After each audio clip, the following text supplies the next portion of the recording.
was sent to the Star Ledger and published in the record transcript on July 18, 2013, posted on the bulletin board in City Hall, and filed in the office of the municipal clerk. Going to matters of discussion, we have the Honorable Chris Durkin with us. He is the county clerk, and he was coming to us to explain what the duties of his office and the resources from his office. Mr. Durkin. Thank you, Madam President. Thank you, sir. It is indeed an honor to be here in the great city of Orange, the city in which I was born. I was born at St. Mary's Hospital. My 3 brothers and my sister, and I grew up coming to Orange. My mother was born and raised in the city of Orange, Nassau Street. Played in Metcalf Park and what is now Monty Irvin Park, and I grew up sleeping on the 2nd floor of Cody Funeral Home, and that was a great experience in itself. I want to thank Council President Donna Williams for inviting me here. It's great to see the mayor, Councilwoman Gaunt Butler, and Councilwoman Jones Bell, and Councilman Maribel, and Councilman Corbett, and Councilwoman Tensi Eason. Thank you for indulging me here for a couple minutes. Just briefly, the services we provide, we help to manage the elections in Essex County. We also process United States passports. We swear in notary publics, and we register business names in the county. You can file liens with us. We manage county records, maintain and manage county records. As far as notary publics, you can go to your local legislator, and I have forms here, and forms are on the website, my website, EssexClerk.com, also here in City Hall, where you can get a legislator to sign a notary form saying that you're an upstanding citizen, which means then you send that document to Trenton, they send you back a card, you get sworn in by our office, and then you can swear to a legal signature on a legal document. So you're doing that as an authority. Also with passports, we have an outreach program with our passports and our notary, and in 2007, what was instituted was the North American Travel Initiative, where everyone needs to get passports to travel out of this country, whether it's Canada, Mexico, the Caribbean, everywhere except Puerto Rico, the U.S. Virgin Islands. So it's really become a need. In Europe, more than 70% of the people have passports. In the United States, it's only about 23%. So we're still lagging behind. But it's important, and this is a good announcement since the mayor is here and Council President Donna Williams, who have been asking me. I'm going to come back to the city of Orange to be in the library starting in May every month, the second Thursday of every month. We'll be here providing our services for people who want to apply for U.S. passport and notary public. Also with elections, if I could briefly talk about elections, we have a new law, really 2009, relatively new, that allows every voter, every registered voter, to vote by mail. So we've made it easier. That used to be you had to have an excuse to vote by mail. Now every voter can vote by mail. We're still lagging behind the country, the whole country in vote by mail. We only have about 8% of the people utilize vote by mail. In 2 states in the country, it is only vote by mail elections. In the state of Washington and the state of Oregon, they don't have election day, they don't have voting machines. Every voter gets a vote-by-mail ballot sent to their house, and that's how they run the elections. In California, in Colorado, more than 70% of the people vote by mail. But in New Jersey, we don't vote by mail because we really don't wait online. Our voting districts average about 800 voters a district, so there are really no lines. What these other states did was they regionalized the voting districts where there were 5,000, 10,000 people in voting districts. You would go to vote, you wait online for 2 hours, and you weren't going to ever do that again. You were going to then vote by mail. So they forced vote by mail. In these states. You look at Ohio and Florida, you see those lines. I mean, it's really amazing how difficult they make voting, but that's not the case in New Jersey. Although Senator Gill tried to put in an early voting bill, and that was vetoed by the governor because of cost. but the governor didn't see any problem with adding 2 elections last year. We had a very difficult year and a half. We had Hurricane Sandy, which was the most difficult and trying election in the history of New Jersey for every election official, for every voter to get out and cast your vote. And then last year we had 6 elections in Essex County. We processed more than 16,000 vote-by-mail applications in the year. So I hope that those ballots, those applications come in and we increase voter turnout, but voter turnout is still lagging in New Jersey. 2 other issues. In 2010, there was a law passed where school boards and nonpartisan elections could move their election from May to November. We have 19 elected school boards in Essex County. 17 have moved to November. We still have 2 that run April elections, Newark and Irvington. We have 10 nonpartisan elections, 10 municipalities with nonpartisans. Only 1 has moved to November, and that is West Orange. So around the state, it mirrors our county, where mostly school boards have moved, but not all nonpartisans have moved. And we talked about, there's a cost savings, but there's also a crowding of the ballot. In West Orange, where they've moved, the upper left-hand portion of the ballot, by state law, has to be for the partisan races, the Democrats, Republicans, those offices.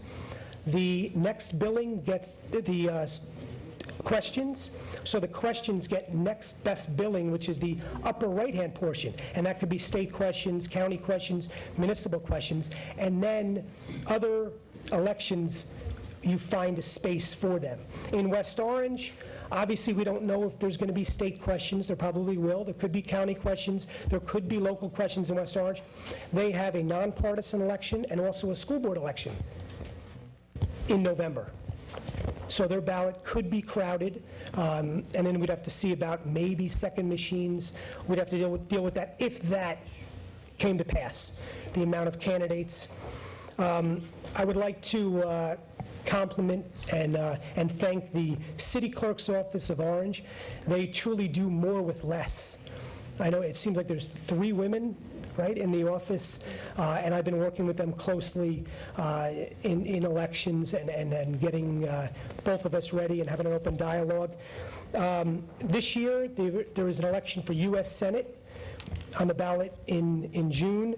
There's an election for Congress, County Executive, all 9 freeholders in Essex County, the County Register, and then local races throughout the county. And you can go to our website at www.essexclerk.com for more information. I want to thank you for your time and consideration. I'm not sure if there's any questions. Council members, any questions of Mr. Durkin? One question, if I may. Councilman Corbett. You mentioned the other states that have gone to the whole mailing process in terms of voting, the mail-in process.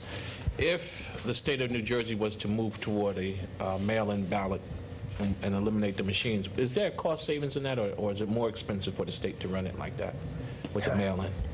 That's a good question. Council President, you would have to send, obviously, to every registered voter a ballot. They've seen an increase in turnout.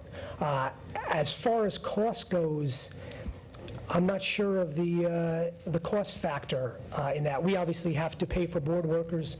We pay for the maintenance of the voting machines. Some sites we pay to open up those sites. Obviously, we pay for sample ballots, which would be the same thing in that state. Those states, they pay for sample ballots also.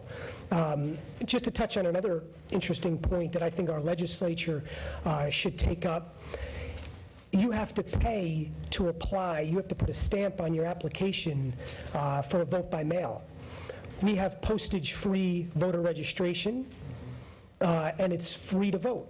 There's no poll tax. There shouldn't be a poll tax. And there's a poll tax when it comes to vote by mail, because you have to put a stamp on your application and you have to put a stamp on your ballot. And, what we do at the county is, if you come down to vote in person, if you want to find parking, you park in our juror lot, it might cost you $6, $7. So we validate the parking because I think it's unfair for people to have to pay to vote. But I would say that there would be a cost savings in doing that, and I would assume that that's why a lot of states have tried to move that way, to regionalize the voting districts, to force people to vote by mail, and they just do a one-time mailing to every voter, every registered voter. And you answered my other question, which was the postage paid by the state or county? So you Right. answered that. Okay. And these states also set up mailboxes, special mailboxes around the state to just accept those ballots to go back to the headquarters. All right. Thank you. Council members, any other questions? Mr. Durkin, did you want to mention, talk about the book you left? Oh, sure. We have a municipal guide that we've produced. We have a calendar that we also produce through posters. We have a poster contest every year, and Park Avenue School was really great this past year. They had about 4 winners in our top 25, and we produce a municipal guide for information for residents of Essex County, and I think residents find it very helpful and useful to find out who to talk to, where to go, to get questions answered. So we've received a lot of great feedback concerning the municipal guide. Mr. Durkin, what I will say to everybody in the audience, Mr. Durkin is, County Clerk Durkin is a phone call away. He loves to educate. He loves to come out and teach. So, Miles, I say to you while you're here listening, take the book and contact if you can. If your troop would like to have a civic lesson, he loves to come out and engage people and teach them about this whole civic process. So he's a clerk who enjoys coming out to the people, and I encourage, every time that I've called him, he's been out to our senior buildings to assist with our rent, with our tenant board elections, and just to talk to them about the importance of civic engagement. And when you have, and if you even look at the clerk's website, I think it's very dynamic. It's on time. If you look at it during an election, it's very up to date. So these services are, because Mr. Durkin is very, very, he thinks forward, and he wants to be accessible to the people he serves, and I really appreciate it. And I encourage everybody to call him, have him in the schools, have him at your church, have him wherever, because he really enjoys coming out. If you ask him to come out to teach a class on civics, he's going to improve it and have you drawing pictures about what civics means to you, and he just takes it a step higher. So I appreciate your service, and thank you for being here tonight. Thank you, Council President. Thank you very much. I want to thank you too, Mr. Clerk. This is a valuable resource, and your doors are always open. Thank you for doing that. Thank you, Mr. Mayor. Thank you. Thank you. Thank you. And you're welcome to stay with us. We're usually done by 9 o'clock. Thank you. Next, we're going to have Mr. Mobley come.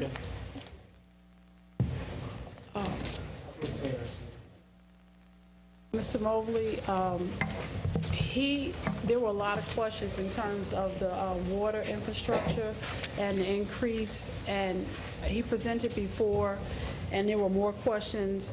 What I am going to do is I'm going to allow Mr. Mobley to present, and I will suspend the rules to allow people to ask brief questions in just what he stated.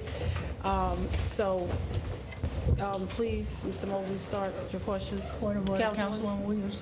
As you do that, could you impose a time limit on the questions so that I don't plan to stay here. I got you. Anybody votes no not to extend the meeting tonight, I'm voting with them, because Okay. last week, the meeting was a disaster. Thank you, Councilwoman Easton. Mr. Mobley. Thank you, Council President. Good evening, everyone. Chris Mobley, Water and Parking Liaison. What I wanted to do was to just provide some brief basic information relative to water, more specifically the water increase rate that the city had requested. I passed out a document, and I'm just going to read from that document. The first question, and these were questions that I developed in hopes of being able to answer some of the questions. And Mr. Mobley, just so we're clear, you're reading from this document? I'm reading from this document, the single-page handout. City of Orange Township, water information on top. Question, when was the last change to the city's water and sewer rates? The City of Orange Township last increased its water and sewer rates in May of 1997, or 14 years ago. Question, is the City of Orange requesting a water and sewer rate increase at this time? The city has requested a water rate increase of 17% for water, or $5.91 per quarter. We have not requested a sewer rate increase at this time. How does the city use revenue from water and sewer rates?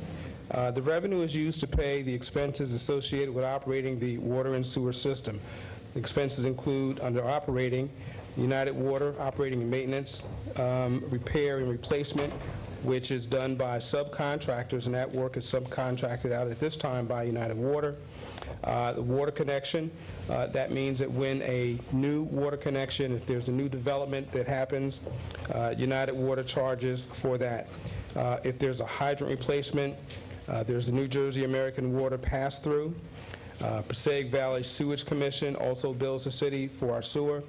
The Second River Joint Meeting, gas and electric for some of the facilities that we have that utilize electric and gas, professional services for engineering, and then underneath that we also have real estate expenses.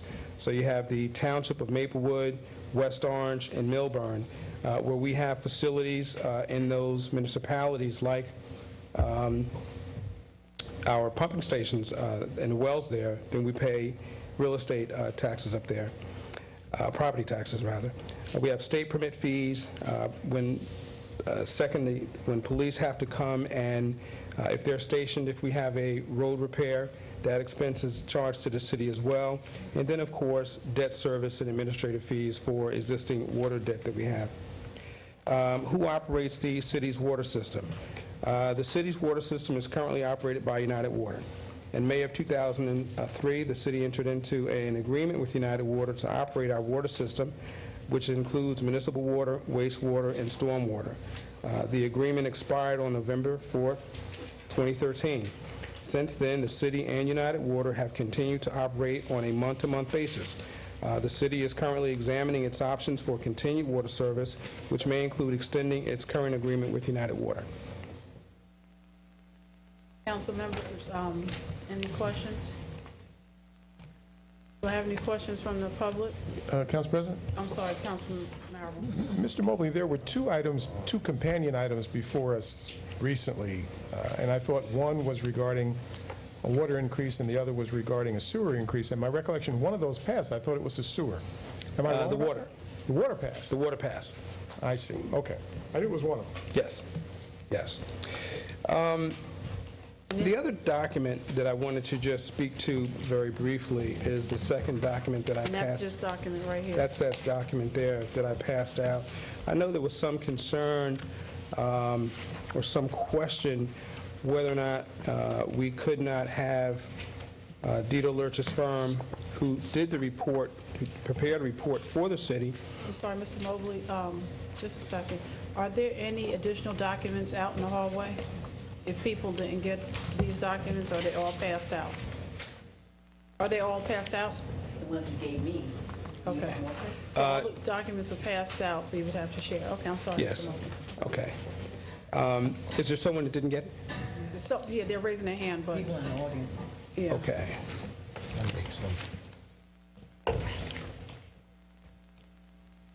Yeah, I think I distributed all of them, Okay. the ones that I prepared. What we asked them to do, there was some concern in the report that Dieter Lurch's firm prepared for us. And what he did is that they looked at a number of different municipalities to compare against the city's water and sewer rates.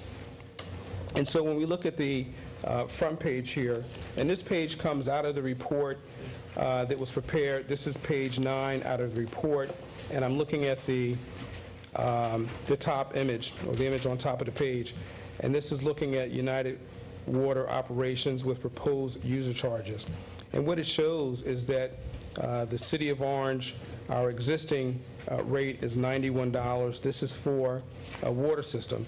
It's $91. The proposed rate at 2014 would be $106.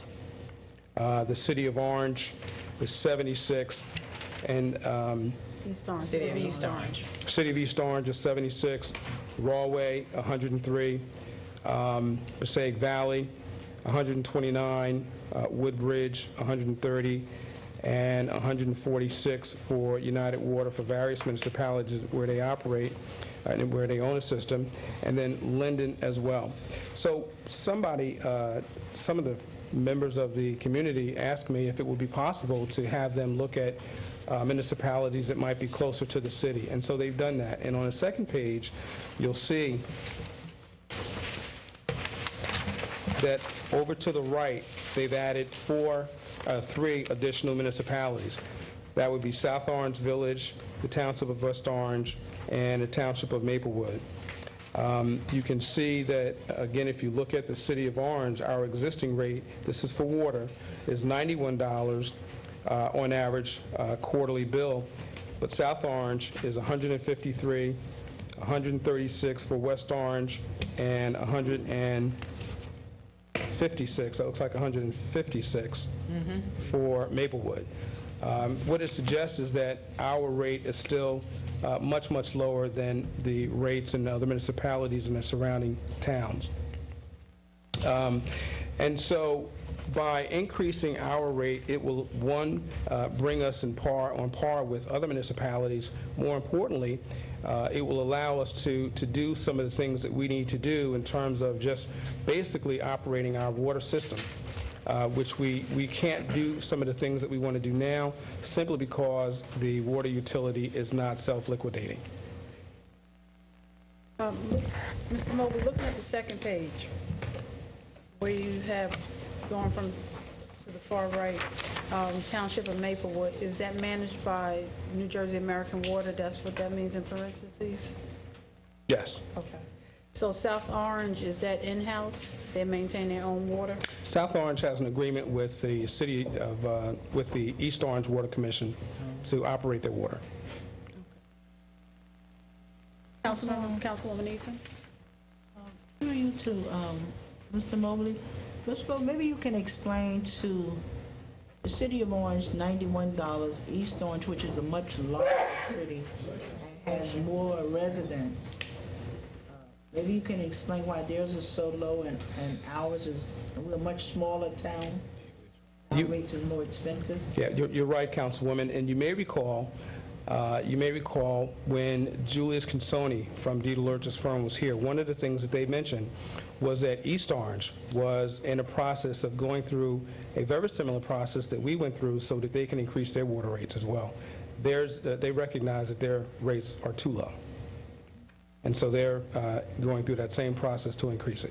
So it has nothing to do with the amount of consumption, or it has to do with what we need to do for our water to bring it up to par? That's right.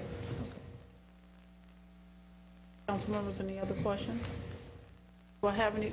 Councilwoman Jones-Bell? Thank you.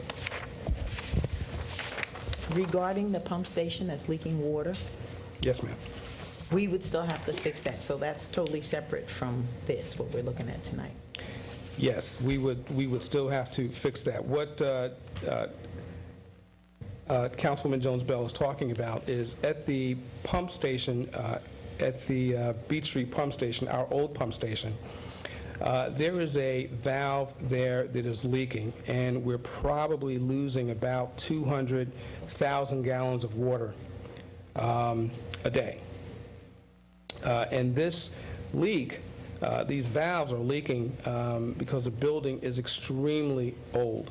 Apparently, when the new pump station was built, the thinking was that they would be able to just close up the old building, close up the old station because we weren't using it any longer.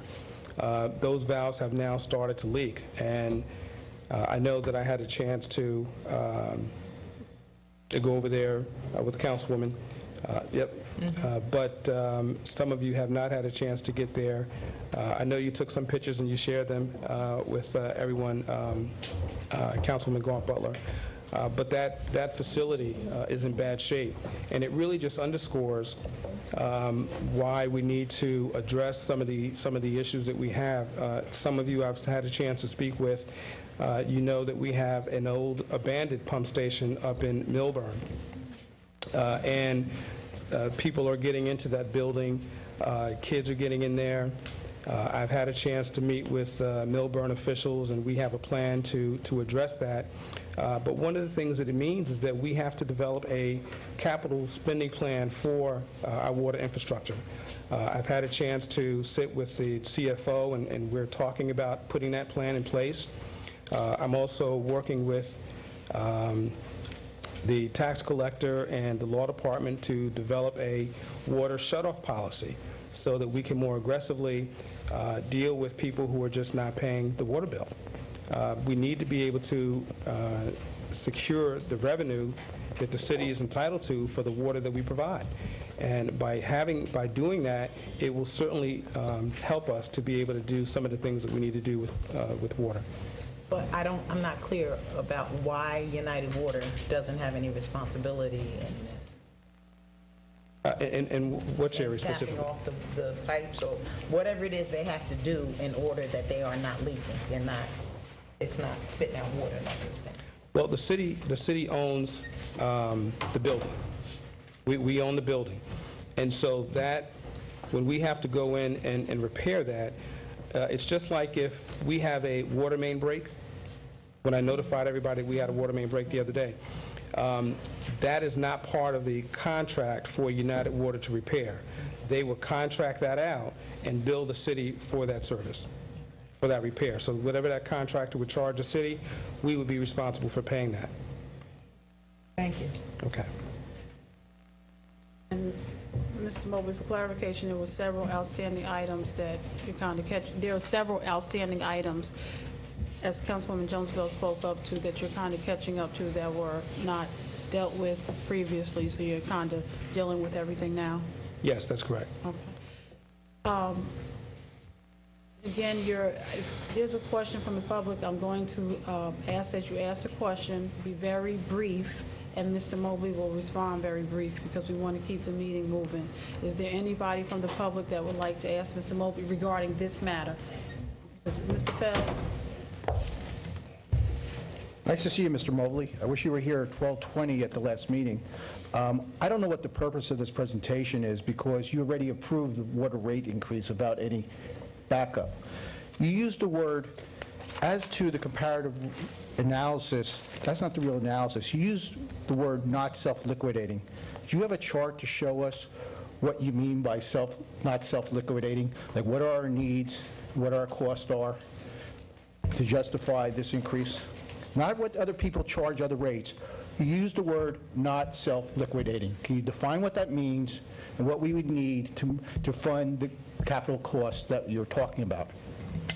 Because that was the analysis that needed to be made at 12:20 at the last meeting.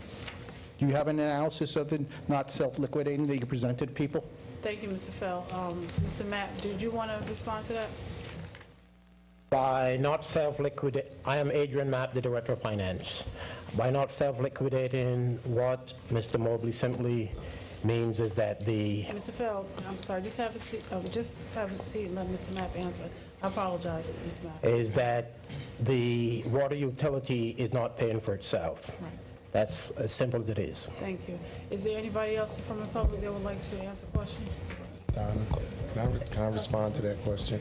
Let Ms. Gordon get here. Ms. Gordon, just a second.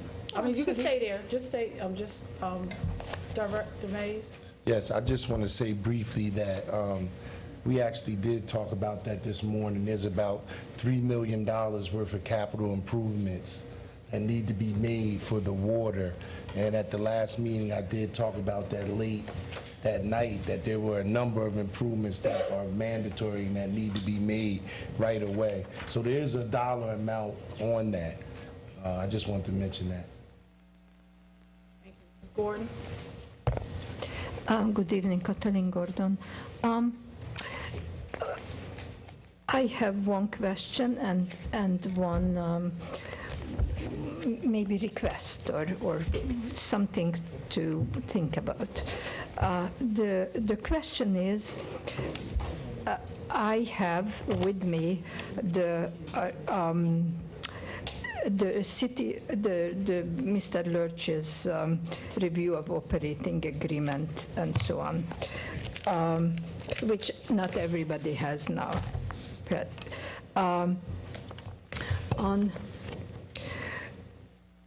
on page 3, base case United Water operations with existing user charges. There is a calculation showing each year projected revenues, projected expenditures, projected deficits, if everything stays as it currently is. The projected deficits, rough calculation for if everything stays as it is, for 2014 would be 1.5% loss. For the next, for current year, it would be about 4% loss, and so on, growing up to 2018 when it would grow to 12% loss. So it is not clear why we would have, although I can see that there is need for some raise, but why would it be 17%? And if even by the last year, 2018, the loss would be only 12%? That's what I would like to know. And then I will, should I just put in my concern also? I ask that you keep it to 1 minute, but yes. In one shot, and then I get it. Okay. I have a concern about the structure of the water fee, which is not going to add or take away much from the general amounts, but I just paid my tax, my water bill today, and I pay. I pay a minimum price always, and I use only half of that the minimum covers. Obviously, there are people, the larger users, who benefit from small users paying for a minimum that they never reach. So I would like to see that the city revisits and sets the minimum at a level that does not favor larger users and disfavor small users. Did I make that clear? The unit, the minimum unit is 10 CCF. Last 3 months, I used 4 CCF. This last current 3 months, I used 5 CCF. Clearly, I am and every other small user paying for somebody else's higher usage. Ms. Mobley?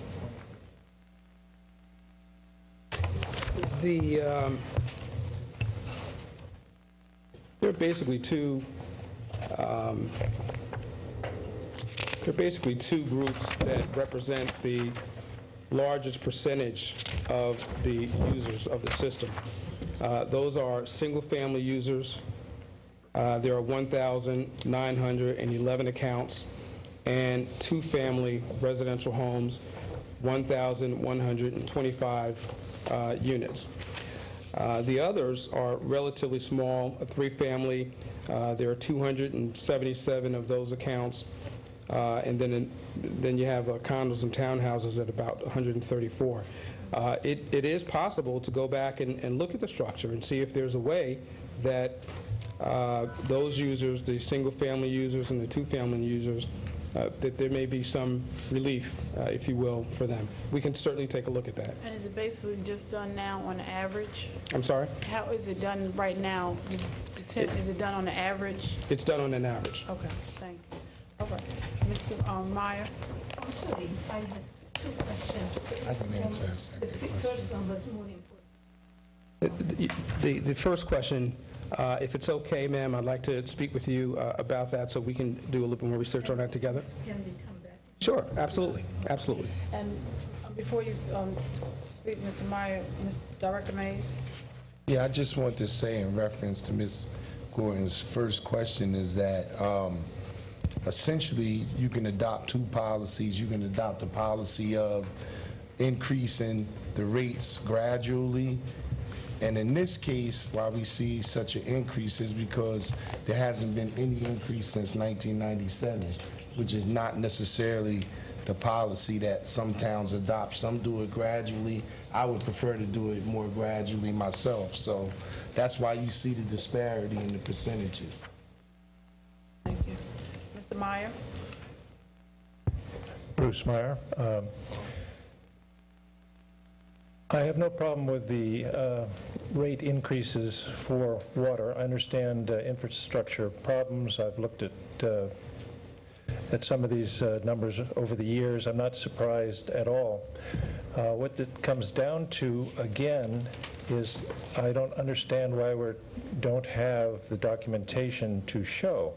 If you have an increase in your escrow on your mortgage payment, they will put the calculations down at the bottom of the page, and they'll say what the underfunding is, overfunding, the projection, whatever. It's not a hard thing.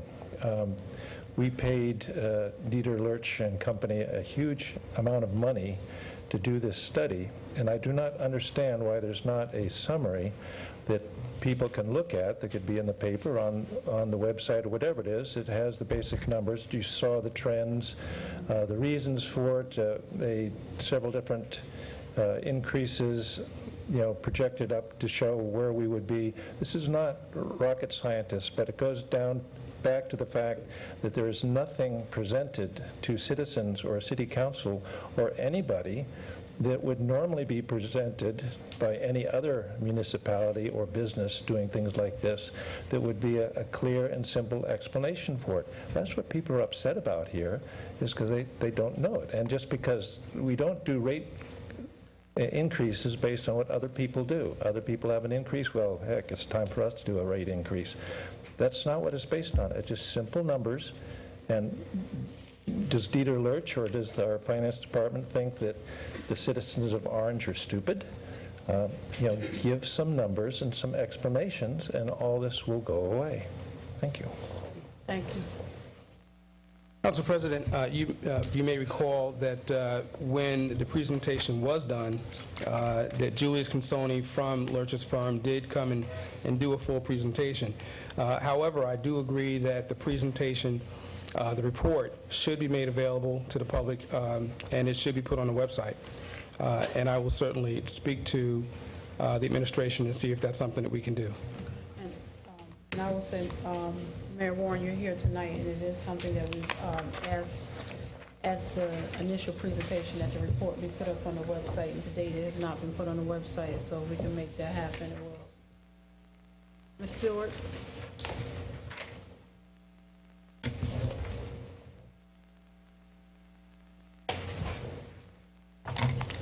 Gloria Stewart, a resident of Orange. Not basically to ask questions, but to give some comments. It's something wonderful about longevity. I can remember when we gave our water to East Orange, and then I used to come up here and say, take our water back. You don't give away your resources. And so I'm also remembering your engineer, and I think some of you have been here a while, Arlene Kemp, who was getting things done, such as the things that you are asking to take care of now. So my question is, what guarantee do you give to me as a resident that it'll be a while before these same conditions exist? And this is what I'm seeing happen now. It shouldn't be to this point. You've been working on it. You had the engineer doing different things, supposedly to take care of some of those concerns. And then when I look at Mr. Mobley, I would hope that he would be an advocate for me as a resident, but it's almost like he's advocating for United Water. I would rather see a person from United Water come up here and ask for, this is just my thinking, for what he's asking for. Well, this needs to be taken care of. But as a city employee, I would think he would be an advocate for me, not asking me to pay more money. And then also when I look at the different rates that other municipalities are paying, again, I feel like we should not be based on what another municipality is paying unless not anyway, but go through the facts, tell us why we need to increase. What are you doing to bring about what is the necessity for that increase? I'm not getting that. It's just that you tell me that one town is paying $150, another one is paying $146. Don't tell me. I might have another reason, or you might have another reason that we really don't need an increase, not just based on another municipality. And this is what I'm hearing. Don't see any meat in this. And then what's your guarantee again that we don't have to, you come up a few years and say that we need to have these increases, not just because it wasn't increased since 1997. Yes, I was here in 1997.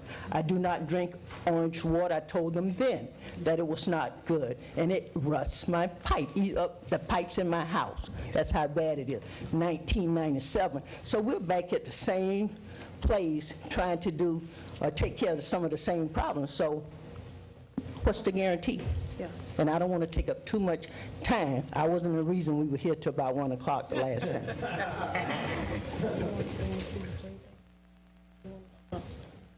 Madam President, it might be useful that I'll instruct Mr. Mobley to provide the full report. A lot of the concerns that are being addressed are in the full report, and also to supplement the full report with a list of items that through years of neglect and just projects that haven't been attended to that have caused these increases in fees. So that supplement to the report should be added to the report as we put it online for residents to review. We can do that, Mayor. And that's a guarantee? Mrs. Stewart's guarantee. I think what Ms. Stewart asked is the question of not doing an increase just because everybody else is doing an increase. What's the purpose that we're doing an increase? Right. And I think it's just infrastructure that it needs. Chris, why are we doing the increase? That's her question. Not just that we're jumping on the back because everybody else is doing it. No, we are doing an increase so that we can maintain our system. Just the basic operations to maintain our system, the basic repairs to our system and our facilities. The revenue that we're bringing in, and Mr. Mapp articulated it, it's just not providing enough revenue to cover the expenses to operate the system. Now, all of that information is contained in a report. We'll make the report available, and we'll also provide a summary of that. And in addition to that, we'll outline what the capital improvements to the system are that need to be made. Thank you. Ms. Williams? Ingrid Williams, resident of Orange Valley Street. I just had a question because it's the report and all of those things. And I know that the last time I was in here, if I can recall correctly, there was evidence in the report that United Water wasn't maintaining certain requirements of their contract. So now People's Water have gone up and we're going to invest in infrastructure. So I just wanted to know what the city's plan was to make sure that United Water was actually doing what we're paying them to do. And I also wanted to know if there was a cost analysis done to see what happens if Orange takes back control of the maintenance of the water systems versus United Water's new contract or what have you. Mr. Mobley? Thank you for the question. The first thing that we're doing is we're reviewing the reports, the monthly reports that we get from United Water. We're going through those reports to look at all the information in them to make sure that, in fact, they're doing everything under the previous agreement. We are working, if we establish a new agreement with United Water, we will continue to meet with them on a regular basis to review their performance. The other question that she had was whether or not there was a cost analysis to determine what it would look like if the city operated the system itself. The answer to that question is yes, and that analysis is contained in the report.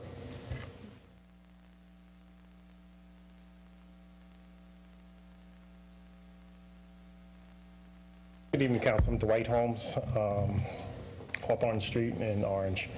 Just the question I want to ask is, will the increase in any way repair the leak that you spoke about earlier? Or will the funds all go to United Water? The cost to repair the valve leak is separate from the increase. The increased revenue will go to operating the system. In this case, the cost to repair the facility is a separate cost that needs to be addressed now. You're not able to wait until you raise enough money to fix it, because at the same time you're losing thousands of gallons of water. Over time, hopefully the increase will allow us to put money aside for capital improvements, and then we'll be able to make those capital improvements as we move along. Thank you. No other questions? Mr. Mobley, want to make a closing statement? I want to just thank the council and the mayor and the administration for the opportunity. I certainly want to thank the residents who are the ratepayers of our water system. Many residents, I know, we go into our homes and we turn on the tap and we watch the water come out. But the reality is that we have a very intricate water system. It's a very old water system. And we are trying to do whatever we can do to ensure that the public is kept safe, that we have safe drinking water, and that the system just operates the way that it's supposed to operate. So we're going to continue to work and repair our system as necessary, and we just hope that the residents continue to work with us and have faith in us. Thank you.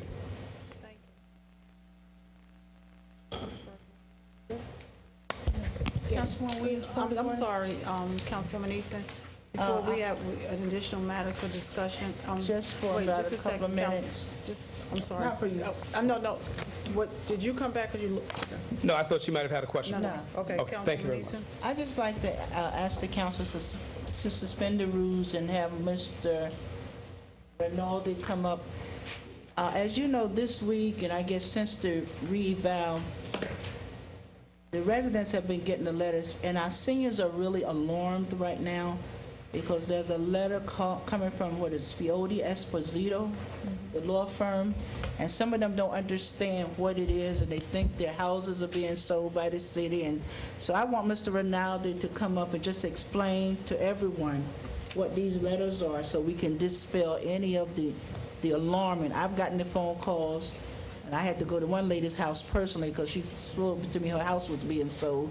So could we have him just come up, if the council don't mind, just for a couple of minutes, just to explain what this envelope is all about? Mr. Rinaldi, and I will, Mr. Rinaldi, add to the council, Mr. Rinaldi will probably confirm in the next day or two with me that Tower Technologies will be on the matters of discussion to explain the summary of the reval. And I don't know if that's going to be the next meeting in March or if it's going to be in April.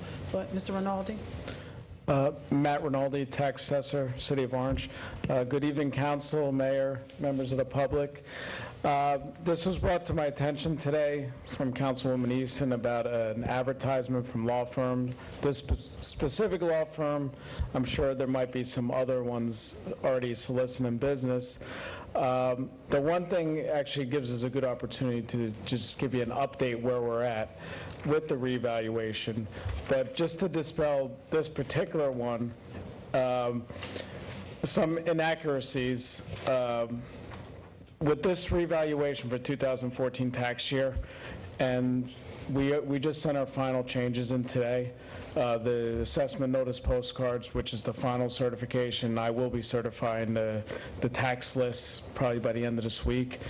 The time to file an appeal, the deadline to file an appeal is not April 1st. April 1st, which is on the top left-hand corner of this advertisement, when you do a revaluation, you have an additional 30 days. So that's May 1st, and that backs up 45 days from May 1st. So we would have to have certified the books by March 15th. We're going to be certifying by the end of this week.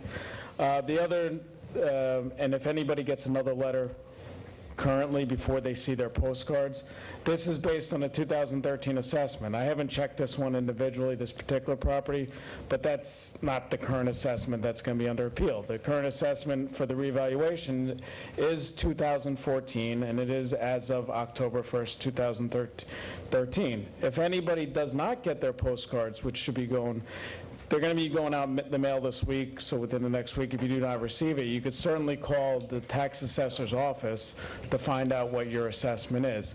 There already has been notices sent out from Tyler Technology to both residents and commercial taxpayers. I understand sometimes with the mail-in system, it doesn't get delivered, but you could always call the tax assessor's office, and that number is 973-266-4013. 973-266-4013. And in addition, besides calling, once we actually have the certified book, they are, by law, public record that are always on our counter on the third floor in the City Hall.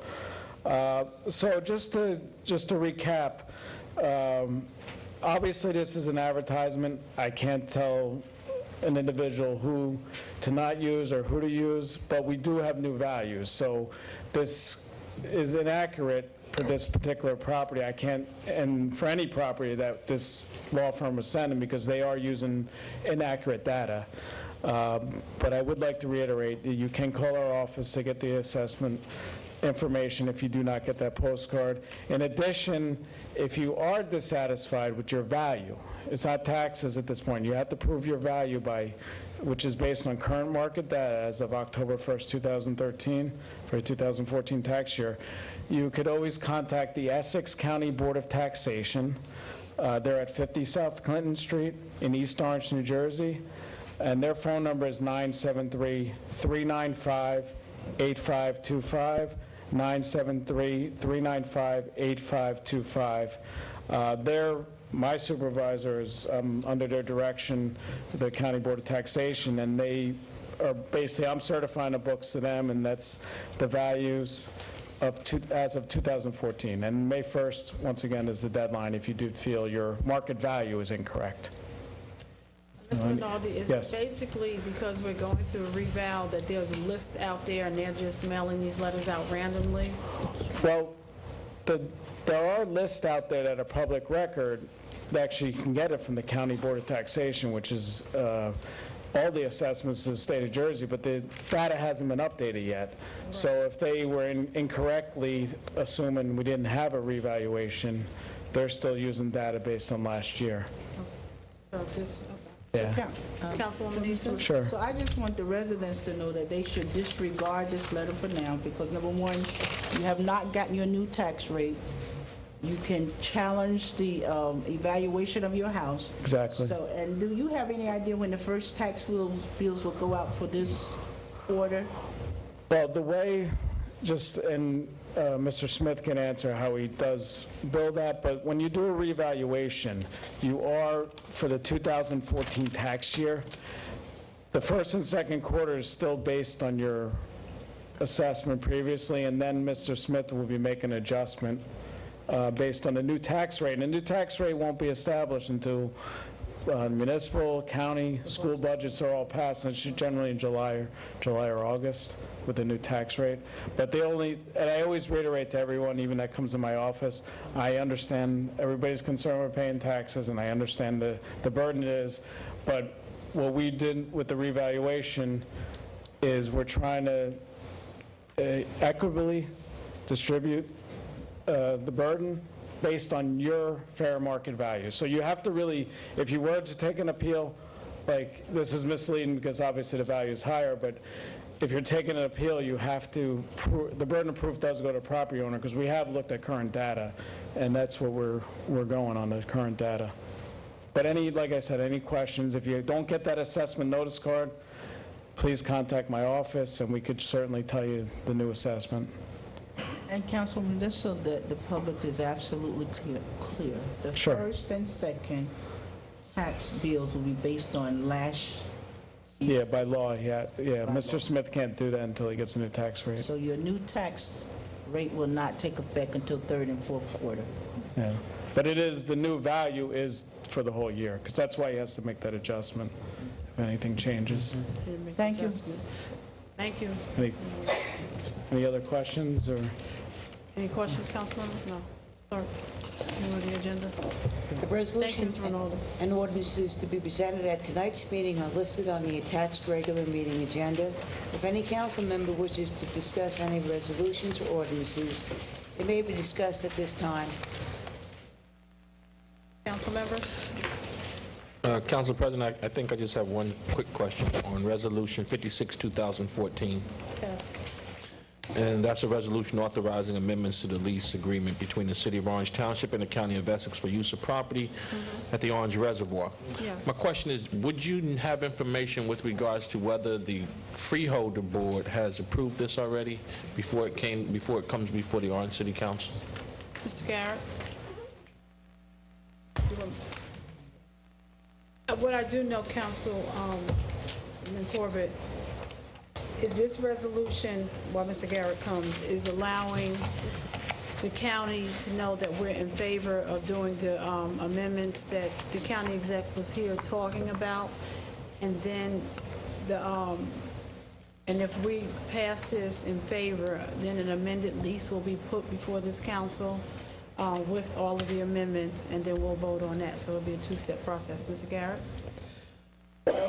Ken Garrett, liaison from Essex County. My honest answer is I'm not sure. I don't believe that it's been presented to the Freeholder Board. I believe that the first step is to receive a signed resolution from City Council. But I can verify that. Of course, I'll do research tomorrow and make certain. All right. I'm thinking that it's just the opposite, that the county would approve their end first before it would come to the City of Orange City Council for final approval. I would have to It's our verify that. property. We have to prove that they can do it. I possibly could verify it before the close of this meeting. Okay. Thank you. Councilwoman, question. I thought that we were going to get some information as to what happened in the meeting that you guys had on Monday night, and give us an update on how that went, or because I know with the last part of this, we agreed that we didn't get enough money. Are we getting any additional funding if we allow him to do additional work at the reservoir? Because if not, I'm not going to support it, for the simple reason, we need money. So somebody needs to come up with some additional funding for the City of Orange, instead of us just giving away everything all the time. We need money. Councilwoman, and just a caveat here. The county executive builds state-of-the-art stuff, everything up the hill. Verona, Livingston, everything's up the hill. Orange doesn't have a state-of-the-art anything. So I'm just saying, as we negotiated this, can somebody give us an update as to the outcome of the meeting that you guys have with the county executive and what transpired? Councilwoman Eason, these improvements are no expense to Orange, but yet it's improving our property. They're creating a doggy park as well as a playground adjacent to the area where we know is where they have the senior picnic area, and then it will create a full track walk around the reservoir. But again, there's no cost for those attending. It would just be a beautification, and we're not giving, it's a part of the lease, amending the lease. So when the property reverts back to us, it would be in an improved status. So there was no discussion of more income, because there is no income. It's just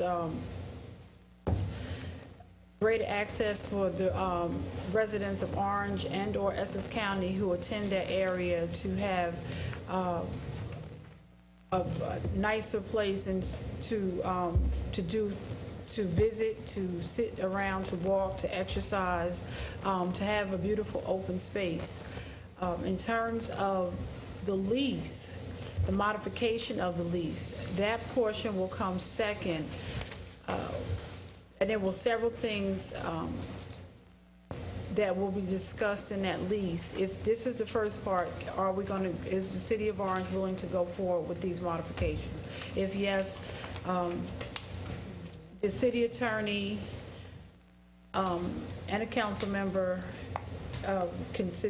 will sit down and have a discussion about the modification on the lease. And I think one of the things that we would have to modify is the money that we received already, because we received the first 10 years of the rent. However, Mr. Mapp, do you want to expand on that? The way the state interprets the lease, you can call him Mr. Mapp, interprets the lease is that it's, and I'm talking on top of my head because I don't have it before me, it's $75,000 a year for 20 years, and the first 10 years were given up front, $750,000. However, even though we have that money in the bank, the state will not allow us to use it except in that current year. So we were hoping to modify to see if we could utilize the money that we have already. Mr. Mapp, did you want to explain that? Yes, members of the council. Basically what the council president is making reference to is the fact that the state has indicated to us that we can only use 1/10 of that $750,000 each year, and they're based that on the GAAP method of accounting, which municipalities do not use the GAAP method of accounting. So we do believe that the state is wrong. Your budget consultant believes that the state is wrong, but that's the state's position. So we are looking to renegotiate the terms of the lease so that we can earn more of that money up front in the first 3 years than the way it is currently structured. And so we have an interest in revisiting the terms of those lease payments.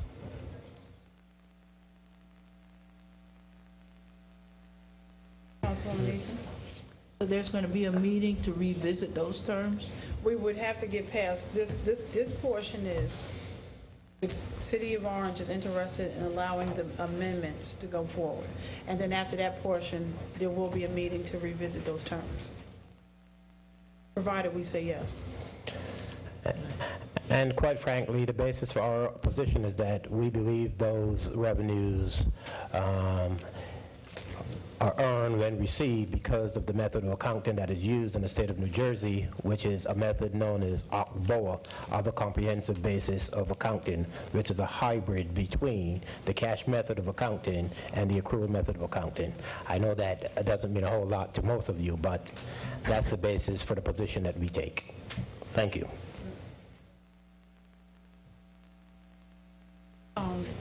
Council members also handed out a memorandum.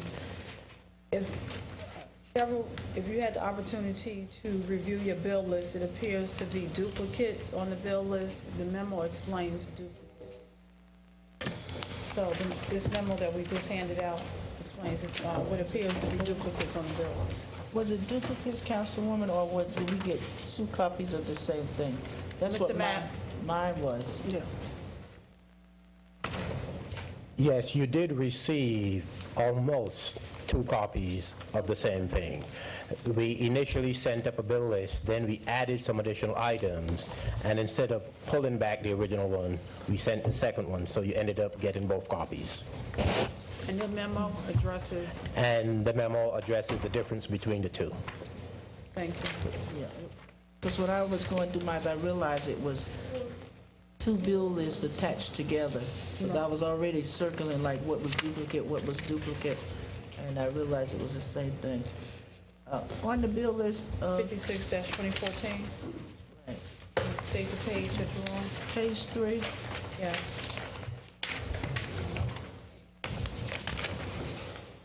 Mr. Matt, would you come to so we can...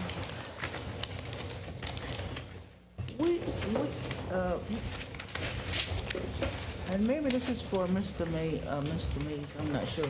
Director Mays?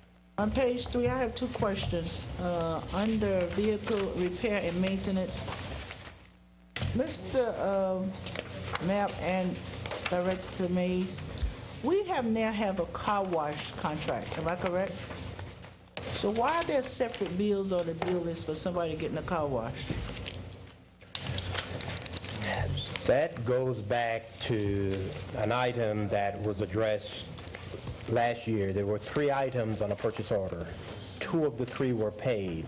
This was the 3rd item that was omitted and was never paid. So we are fixing that problem. But that's one that I kept pulling off all that time, right? Right. I don't know that. You may have, but I don't recall. So is that pre the car wash contract? I didn't hear Mr. Mays. Can you Yes. speak to that? Yes. So going forward, we should not see any personal car washes on here. You shouldn't know.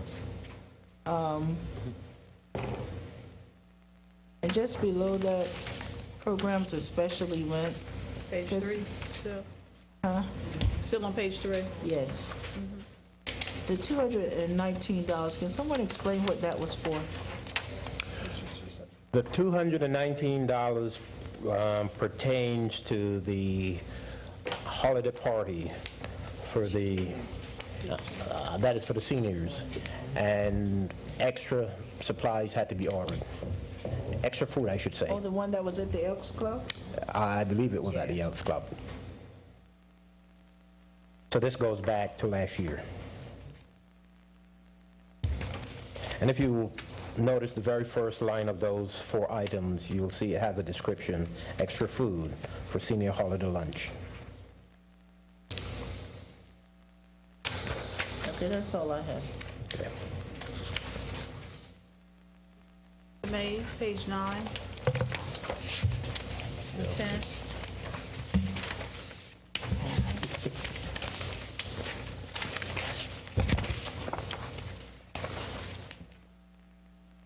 Yes. Those are under the new contract? All of those, auto services for the cars? It's a whole list, you see it? Yeah, I don't know which ones is, I mean, they should be, but I'll have to go back and double check it. But we did just, you're right, we did just have a new contract. I don't know what the dates are, I have to check it, but. Okay. Council members, any other questions? If not, clerk will be attended. Motion to adjourn? Move. Second. Motion by Councilman Corbett, second by Councilwoman Jones-Bell. The meeting is adjourned at 8:35 p.m. Ask that you take a 5-minute, and we reconvene at 8:40. With or without? Anybody, okay? I don't want one. I'm I'd sorry, rather what's the matter, keep it Councilman moving. Eason? Do you need to take a break? Yes, we do. 8:40. It's on the timer, Timothy. What's on it? It's brief. 5 minutes. Let's see how well your timer works.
Of the City Council of the City of Orange Township held in the council chambers in City Hall, 29 North Day Street, Orange, New Jersey, on Tuesday, March 4th, 2014, immediately following the conference meeting.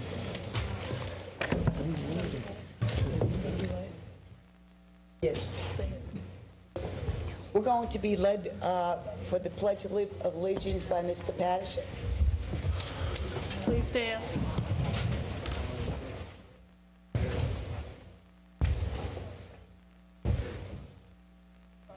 Put your right hand over your chest and turn face the flag.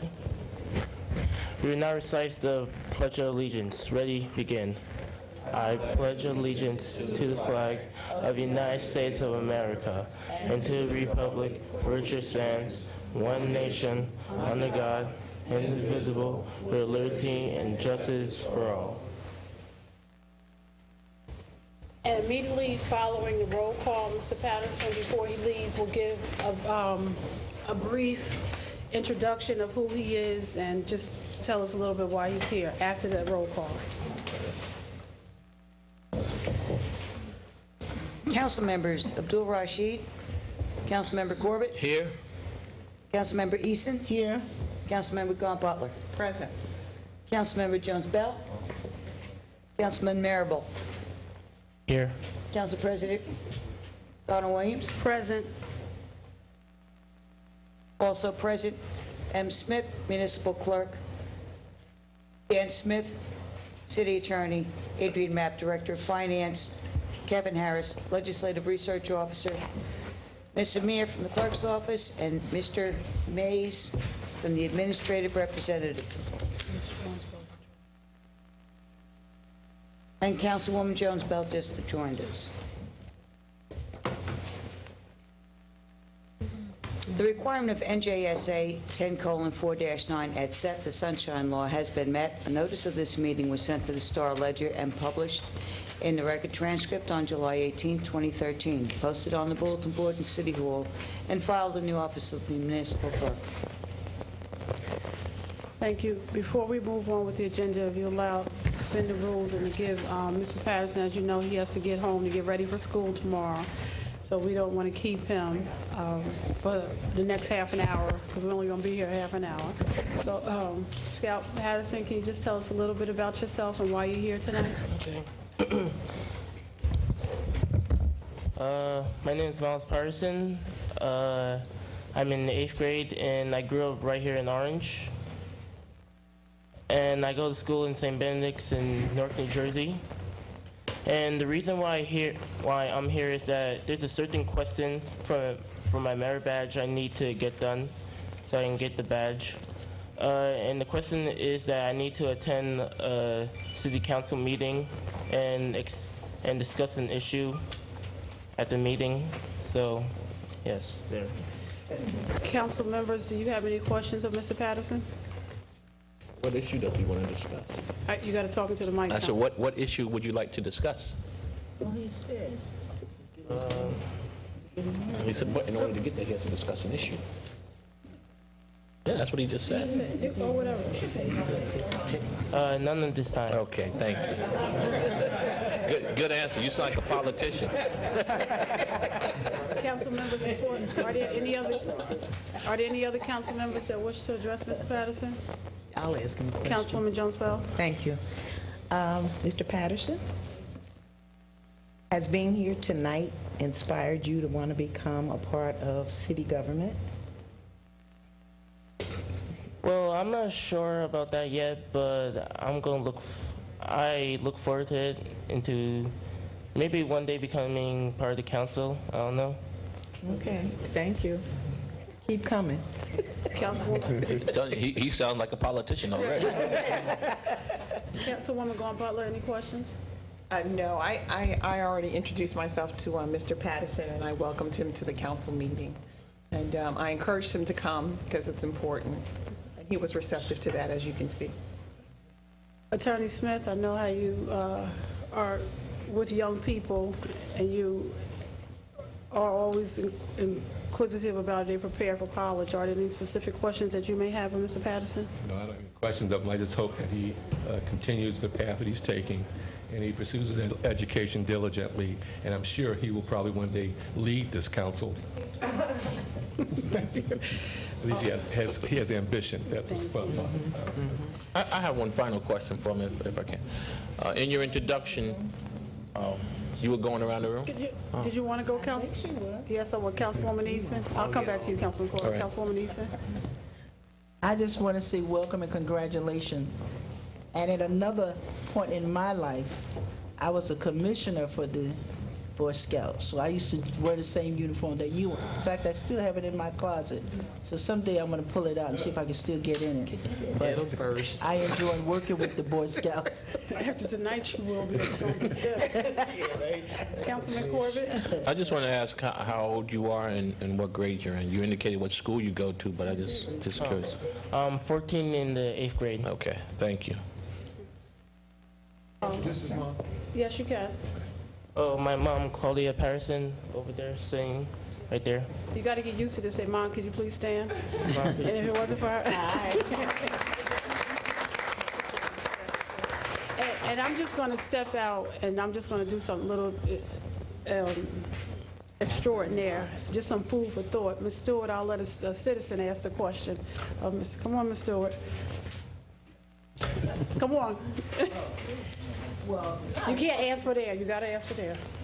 You got to answer at the mic. This kind of question put me on the spot. You can imagine you're not ready. That's food for thought. That's food. Always be ready. Well, Gloria Stewart, resident of Orange. In terms of government, we need people who are really for residents. A lot of times we go and we vote when they come and tell us what they want and plan to do. And I'm thinking they're on the same page as I am.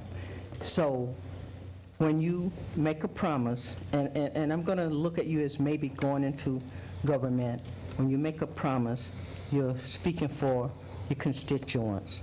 And stick to that, because we look to our city government to protect us, to advocate for us.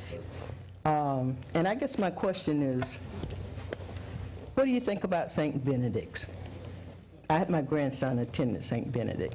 So what do you think about St. Benedict's? Well, the first time I saw St. Benedict's and went inside there, it was actually pretty big, and I was pretty nervous. But over the time, I was pretty good. I met a lot of new friends. I met new teachers, and it's been pretty great. Okay, one other question. How long have you been attending St. Benedict's? I'm in the 8th grade right now. I've been there for 2 years, 7th and 8th grade. All right, good luck. Thank you. And Mr. Marble, Councilman Marble, can you close us out? I'm sorry. What? Councilman Corbett, did you ask your follow-up question? Did you? Yes, he did.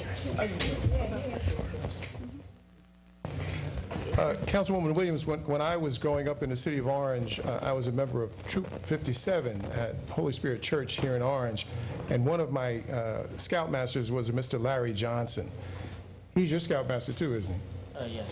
Mr. Larry Johnson is still leading young men in scouting, probably for 50 years. So I just did want to invoke his name here today, because there are so many unsung heroes who are behind the scenes helping develop, cultivate, nurture young men, and Larry Johnson is one of those individuals. So I just wanted to close out by acknowledging him and others like him who do a wonderful, wonderful work here in the city of Orange and the Oranges in general. Thank you very much. And thank you, Mr. Patterson. In closing, before you leave, is there anything you would like to say? Thank you.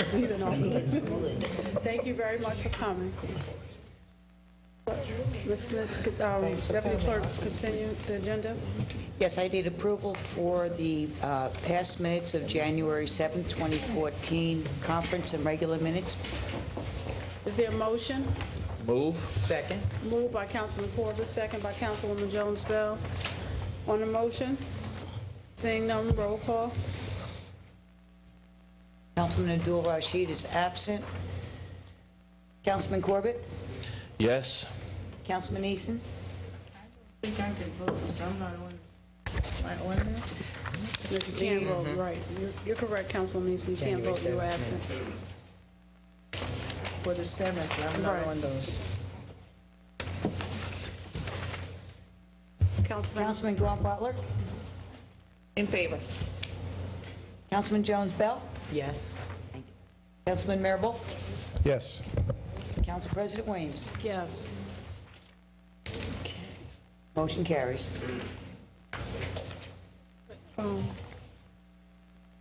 I need approval for minutes for January 28, 2014, executive closed session.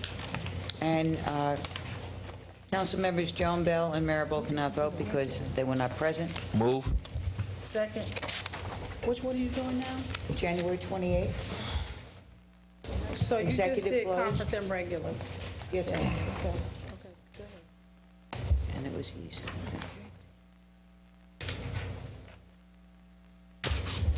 Is there a motion for the January 28th? Move. Yes, it is. I move. I'm And I sorry. seconded it. Moved by Councilman Corbett, second by Councilwoman Jones Bell. I can't. Councilwoman Easton. Councilwoman I Easton, I did it. apologize, Councilwoman Easton. On the motion? Seeing none, roll call. Councilman Abdul-Rashid is absent. Councilman Corbett? Yes. Councilman Easton? Yes. Councilman Gaunt Butler? In favor, but I'm sorry, I had an amendment. I was moving when you asked about on the motion. You had a, okay, let me step back.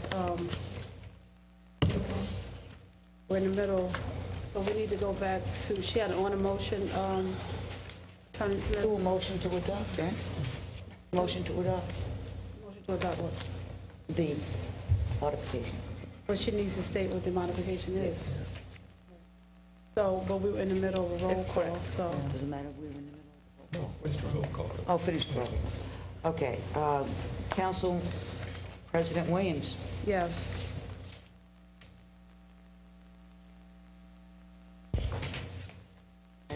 So now you want to offer a motion for an amendment to these? Okay. Motion for an amendment by Councilwoman Gaunt Butler. Yeah, Wait, let me get a second. Second. Second by Councilwoman Easton. On the motion? On the motion? yes, on the motion. You have something? Oh, you're getting ready to explain. Okay, on the motion, on the executive closed session meeting minutes, it shows that I'm absent. I was present at that meeting, On the 28th, we're talking. January 28th. On that executive closed session, your name is listed as being present. I have you present. Where you at? On the 28th, executive closed session. Oh, I'm sorry, I'm looking at the second page and it has me under absent. Could you have stepped, you could have stepped out for the roll call at the end. Where do you see yourself marked as absent? Second page. At the bottom, right. Absent at the top. At the top. At the top, yeah, second page. If you mark present on the front page. Right. Oh, you must have, you didn't vote on, that was on the roll call. Closed session. That was the roll call. Right. I can change that. Thank you. That was it.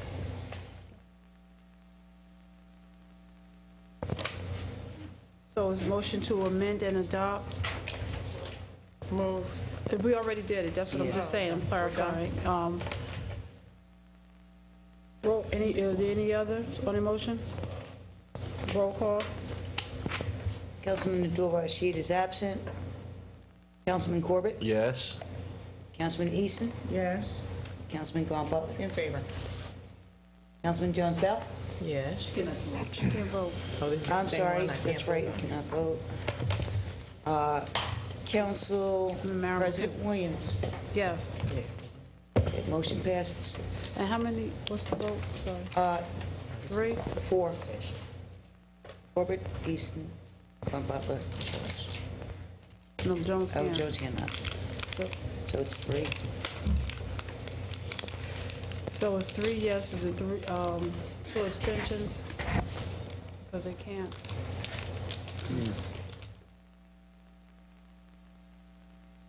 And we made the... No, that would have been 4.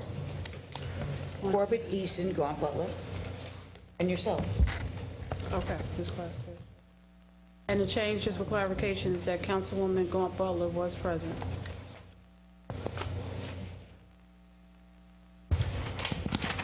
send that change over to you tomorrow. Thank you. Everybody? Motion to approve January 28, 2014 minutes for conference and regular. Move. Second. We have motion by Councilman Corbett, second by Councilwoman Gaunt Butler. On the motion, seeing none, roll call. Councilwoman Jones Bell and Councilman Marable cannot vote. Councilman Abdul-Rashid is absent.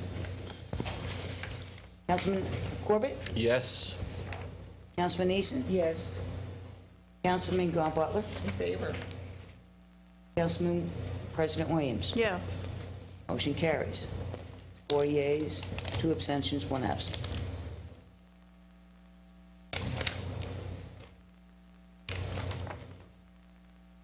Finally, February 4th, conference and regular meetings. I need a motion for the minutes, please. The motion? Move. Second. Moved by Councilman Corbett, second by Councilwoman Jones Bell. On the motion? Yes, on the motion. Councilwoman I Gaunt was Butler. also present at this meeting. I'm not listed. I have you present on the first page. It says at 7:10. Where do you see yourself absent? Where do you see that? On the regular Oh, you have February 4th? The regular meeting, she's On the not. conference, yeah, so I'm looking at the... February 4th regular meeting. I'm on the conference, that's why, and I'm just trying to see, does it show that you can't, could you have been out? No, if Doing you the look in the roll call. meeting minutes, I'm quoted in there. No, I got you, I'm saying, could you have been out for the roll call? Put her in as late. That's listed.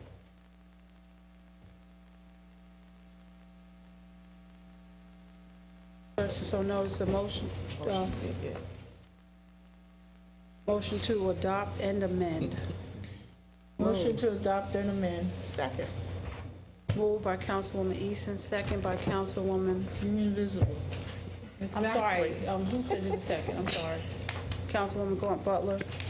Roll call. Councilman Abdul-Rashid is absent. Councilman Corbett? Yes. Councilman Eason? Yes. Councilwoman Gaunt Butler? In favor. Councilwoman Jones Bell? Yes. Councilman Marable? Yes. Council President Williams? Yes.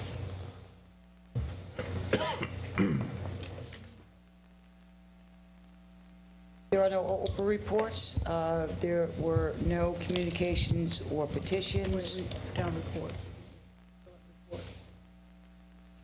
Just reports. Oh. Reporting, Councilman Corbett regarding the police liaison. No, none tonight. I'm scheduled to meet with the deputy next week sometime. Thank you, Councilwoman Easton, for personnel and ABC. Nothing tonight. Councilman Marable, Councilwoman Gaunt Butler for the fire. I have none. Actually, Council President, I do have an answer to a question that came up at the last council meeting. I spoke with Director Dowd, and it was with regards to the reverse 911 and where it was actually located. I'm being told that it's not actually located anywhere. I guess it's a piece of software that can be implemented, and we don't have, I guess we don't have access to that particular software. We would need to acquire a vendor to get access to the software, and it would be something that would have to be paid for. Some kind of explanation like that. Did I say that accurately? Director Dowd? He's coming up.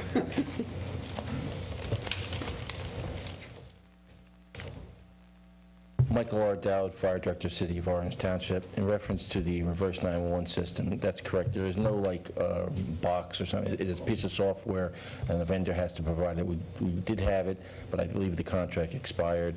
Right now, what we're using is the Board of Education's reverse emergency system.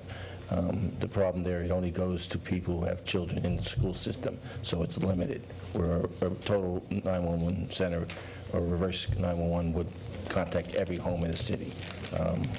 Going forward, we'll try to ascertain if we can purchase that new software, and I'm in contact with the police director on this subject, and we'll try to work on it.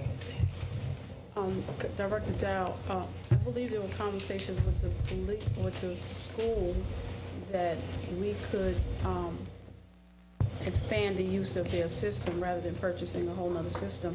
Have you been engaged in those conversations? One, that is a possibility. Two, we have not gone to that level of conversation. The only thing we've done is we will use what they have now to the homes that have students if we have an emergency. That's a limit, but it is a possibility to expand their system. We just haven't had those conversations yet. Thank you. Joshua Kelsey, regarding the Public Works Committee.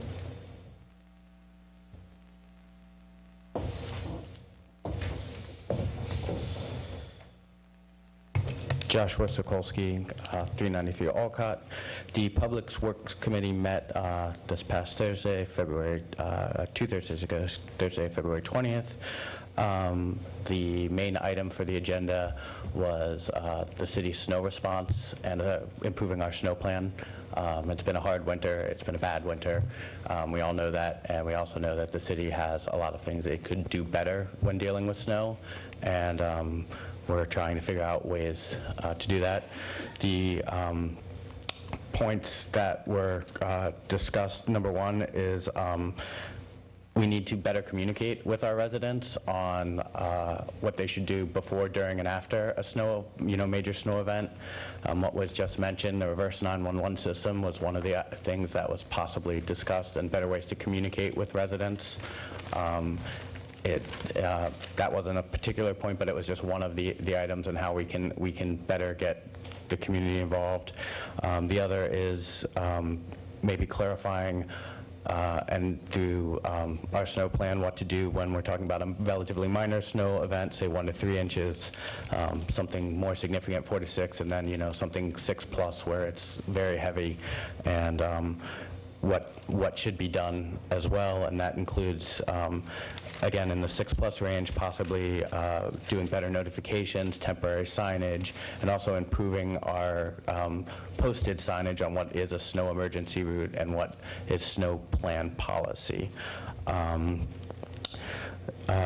of the other issues that was brought up was, again, where do people put their cars when it's a snow emergency? How can we clear the roads, especially since there are many streets where it is on-street parking? One of the things, one of the possibilities was working with the county liaison, seeing if we can, if Orange Park itself gets cleared out quickly, and it appeared to. I'm right across the street. I saw that they got their parking lot and area cleaned out quickly. Maybe we could stage cars there for that area, and also working with other public spaces where we could stage cars to let streets get cleared in a major snow event. So that's, again, one of the things that is out there. Of course, working with police to ticket and tow for those who don't adhere to snow emergencies.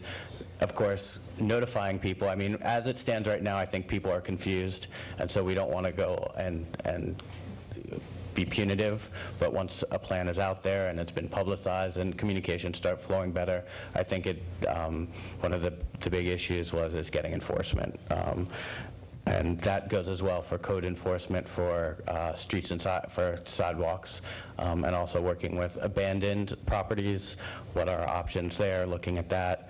I know in the ordinances, technically the city can do the work if we had the manpower and bill whoever is the property owner of record. I'm not sure how effective that would be in terms of actually getting our costs covered, but it's something we should be looking at. And then the other part that was brought up is there is starting to be redevelopment, and some of the abandoned properties are being bought up and brought back online, but they're still being flipped or redeveloped, and making sure that absentee owners who are doing that work get if they're not going to clear out their spaces, then they get enforcement action against them.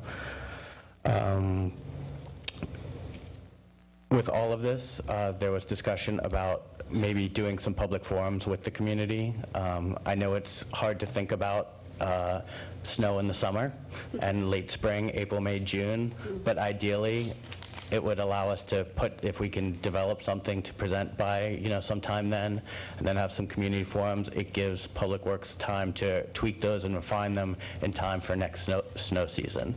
And it's too late if you're talking November.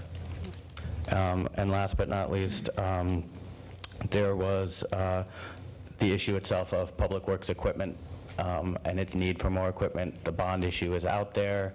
Hopefully that will go through and allow them to do that. The other item that is on that list and is food for thought is our own salt dome.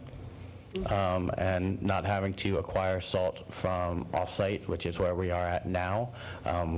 East Orange stores our salt. There are a couple of factors that I think Public Works should look at. One is obviously what it's going to cost to maintain overall. In terms of the cost may be justified if we're talking about it speeds up a lot of our response to get salt out on the roads faster, which especially in a freezing event, freezing rain / ice event is critical. And the other, though, and should be really looked at, is environmental risks, because I don't want the city to take on a maintenance project that's going to cause, big costs down the road if we don't have the funds to maintain it properly. So that was the other item on the agenda. One thing I would like to ask the council for is creating a email address for the Public Works Committee so that citizens can Dropbox it, and those of us who are on the committee can have access to it. That way we can get comments and know what people are thinking about with the issues and be able to bring them to those meetings. Okay. Like Public Works at CI. Yep. Thank you. Thank you. And finally, Mr. Williams, is there any from the Citizens Budget Advisory? Any updates?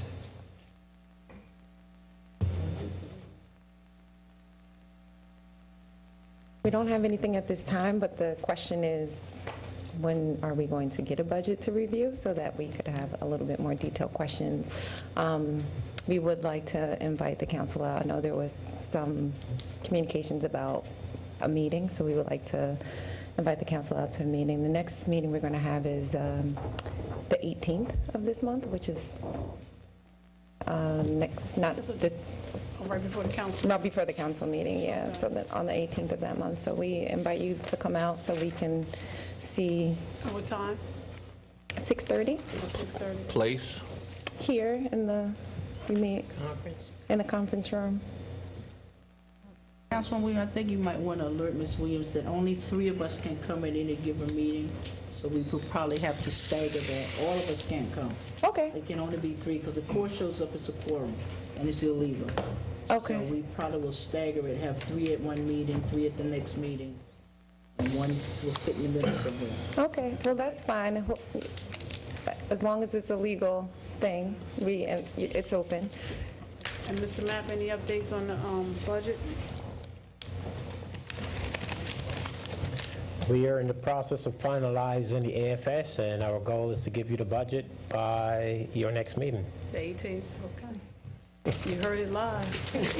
Councilman Williams, when are we as a council going to review ours before we submit it to Mr. Mapp to include? It'll be at the probably the next meeting. Well, we can't. If he's going to introduce the budget at the next meeting, we need to give it to him before that. No. Don't you think? He's just giving it to us, but we'll just have it done before the next meeting.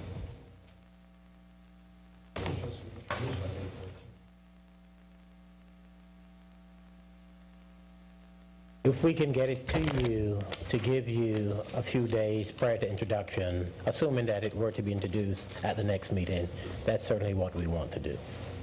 I would like to have it prior to the next meeting. We would love to do that. Thank you. We would love for you to do it too, Mr. Mayor. Regarding the Budget Advisory Committee, there are no comments at this time. Clerk, what is the agenda? We're up to number 7. Communications and petitions. Pursuant to Section 4-10 of the Code of the City of Orange Township, each person addressing the council shall step up to the microphone, shall give his or her name in an audible tone for the record, and unless further time is granted by the presiding officer, shall limit his or her address to 10 minutes. Also, the public is expected to conduct themselves in the proper manner. Any derogatory, abusive, or threatening statements will not be permitted. The chair will immediately rule such conduct out of order and terminate any further comments.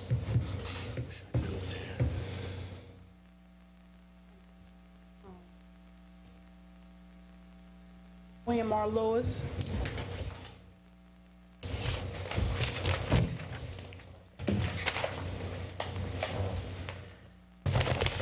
Thank you, Council President, members of the Orange City Council. My name is William R. Lewis. I live at 688 Mosswood Avenue. Just to note in passing, your guests here, there's an association that I have with St. Benedict's. When I was president of the Newark JCs, Father Leahy was honored as the Man of the Year for reopening that school after it had been closed for a while. And it's great to see that they've got a scout troop and these guys are going, getting involved. But at the same time, I'm a little concerned because the scouts are being attacked from all over the place. Well, Disney just withdrew some support from them. It's going to hurt their programs.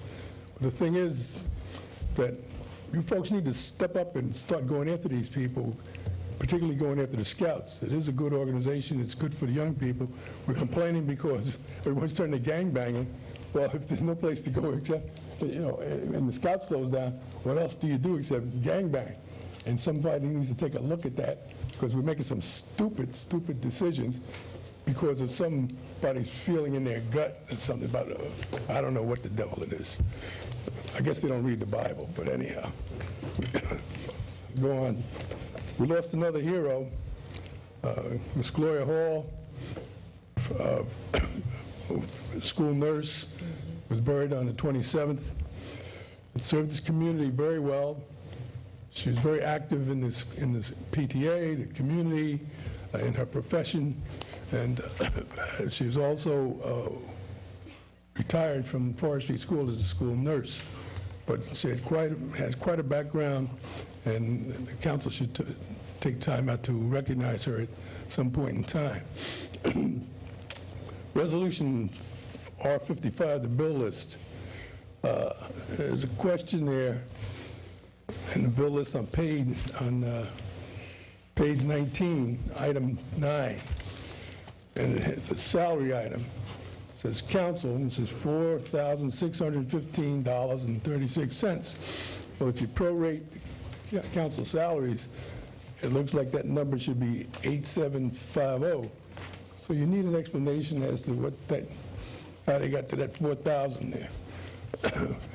In Resolution 56-2014, amendment for the lease agreement mentions renegotiating, and there's no details. What the devil are you renegotiating? Shoelaces? How many sugars are put in the coffee? But that's certainly leaves a lot to be desired. Thank you very much. Mr.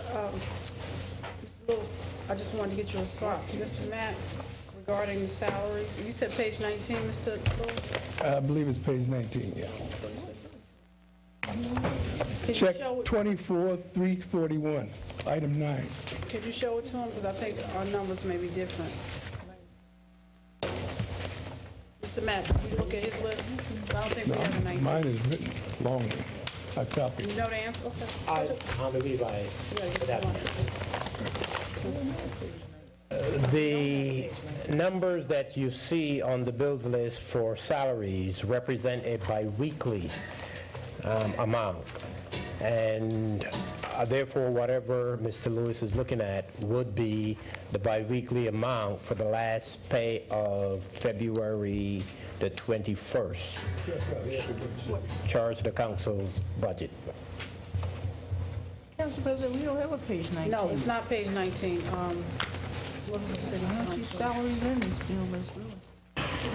salary I account? will go to the page. So, Mr. Matt, on page 1 of the check Yeah. register, I have it. $4,600. $4,615.36. Right. That represents the amount disbursed against the council's budget for the pay ending February the 21st. Did you see it? So that is the amount for all council members, and I believe the legislative officer is also charged against the council's budget. Thank you. So that is not a monthly amount, that's a biweekly. That's not a monthly amount, that's That's biweekly. bi-weekly. Thank you. Darrell Harrington?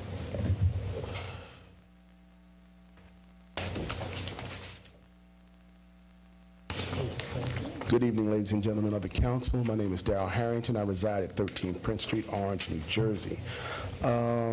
Quick question. Trying to make this quick. You're doing wonderful on time, might I add. Proud of all of you.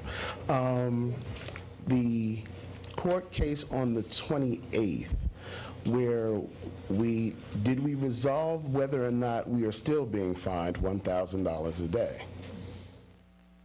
Attorney Smith? That matter is still in litigation.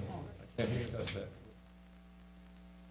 The matter is still in litigation. It cannot be discussed at this point. Okay, the meter's still running.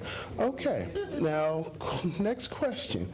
As it pertains to the resolution 52 and 53 regarding Colgate Park, last year, as we all know, Colgate Park was closed during the summer months, and as was the library. When the youth of this community need a place to go, a lot of us, like Donna and myself, would spend a lot of summer times in Colgate Park. I'm sure that the plans for the renovation, the redevelopment of Colgate is a beautiful thing. It's going to be wonderful, epic. But what does that mean for its availability to the public and to the youth through the summer? Mr. Mays? Yeah, actually the park, Colgate Park, was not closed. The pool was closed. And Colgate Park itself did remain open for the whole summer. What you see on the agenda tonight is a series of resolutions concerning the redevelopment of Colgate Park. It would be resolution 52, 53, and 57. Many of you probably don't know this, but the property surrounding Colgate Park, which overgrows every year and looks terrible, that property is going to be added to enlarge Colgate Park. And essentially, the city bought the property back in 1984, and they did some investigative work back in 2011. So this is actually a project that was long overdue and long on the books. You hear me talk about it all the time. There is a shortage of recreation space in our town, and our forefathers recognized that years ago and tried to move this project along. It hasn't moved, but now the project is going to move, and we're looking at, again, expanding the park and utilizing that space that is adjacent to the park. Marty, my man, I agree that it needs to be done. My question was, how does it affect the children and how does it affect the community whether or not the park will be open during the summer months? The park will be open during the summer months. Again, the pool is a separate situation. The pool is something that we started to look at the end of the year. We're going to have to be looking at that pool again and come up with some cost and a definite idea of what's wrong with it. So there is a chance that the pool may not be open, but the park will be open. You say pool 60-40? I'm not sure yet. We're looking at it right now. In my opinion, we want the pool back up and running. I don't believe we want to do anything different than that. What happened is we didn't do a great job on identifying what's wrong with it, and we need to do that. Thanks a lot, Marty. Thank you very much. Jeffrey Feld? Good evening. My name is Jeffrey Feld, a local business person whose business address is 268 Main Street, Orange, New Jersey. As my custom, I've given up various heads-up comments and questions on the www.nj.com city's public website. First, I want to commend the clerk's office for all the work they've been doing the last 2 weeks, especially with the status of Ordinance 1-2014, which yesterday at 4:25, the mayor delivered his veto. And I find it amazing that no one has mentioned that fact yet this evening. I also ask people to look at the mayor's explanation of the veto. One of the things I'm concerned about, because the last time I was here and I spoke about the ordinance, there was no signature on the copies that was provided to me. There was a signature of a city attorney on the copy of the veto. And the question I had to ask is, when did that signature get affixed? It wasn't affixed before introduction. At what point did it happen? I again want to commend the clerk's office for trying to do Oprah compliance. They're being stalled and handicapped by not getting responses from various departments. I think the council needs to look into that. Also, I renew my offer to meet as an adjunct committee with the city clerk and other people to revisit Article 4 of the Orange Administrative Code and maybe do a comparative analysis of other Faulkner Act municipalities in Essex County to update our code. Because I think we need to revisit it, because I don't know if Article 4 has been looked at in 20 years. I mean, we look at some of the other things, because Montclair's updated theirs recently, and look at it. I also want to thank the council for having the county clerk here. Everyone should look at the handout he gave us. Look at Orange. Do you know Orange doesn't have a business administrator? You know Orange doesn't have a finance director? And Orange doesn't have a chief financial officer. How can it be that? But the first line entry is, we do have a chief of staff. I find that interesting. And that people should be looking at. After the last meeting, the next day, our former state controller and the state controller's office issued a very harsh report regarding the Newark watershed. I urge every council member and every stakeholder to get that report off of the state's public website. Criminal referrals were made based on that report. And in particular, the report was very critical of the general counsel for the Newark watershed. And they criticized that individual for not performing his duties. What we're hearing tonight, I raise that because today there was an opinion posted on the state's public website, John Path versus Borough of Cliffside Park. Is another Judge Doyne's opinion about Oprah. The first paragraph is amazing. When a judge begins, I'm going to read it to you. You have to hear this. This is the introduction of Judge Doyne's opinion. It ill behooves a municipality or its council to attempt to subvert the legislative purposes of Oprah by contrived machinations, attempting to conceal from public view records the public has the right to see. Legal legerdemain, artificial piercing of words, clever legal efforts attempting to avoid Oprah's mandates cannot and will not be successful. The spirit of the Oprah legislation is clear. Transparency in government operation is statutorily required. The people have the right not only to know how their government operates, but how their monies are being spent. It is with these thoughts in mind that the issues presented are to be considered. I advise the clerk's office, you need to read this opinion, because we're coming up to the same things. When I make an Oprah request, because this is going to go into your bill list, I at the last meeting at the last Oprah request, made a request to see the payroll register. What do I get? I get the summary. I didn't ask for the summary. I asked for the specific line items. Because pursuant to Oprah, every salary that a city employee gets shall be immediately made available. Someone in the administration, we don't know yet who, made a determination that that information was not to be made public, made available. We need to know who made that determination. Since we don't have a BA, at the last few meetings, the finance department told us that they were being directed by the mayor.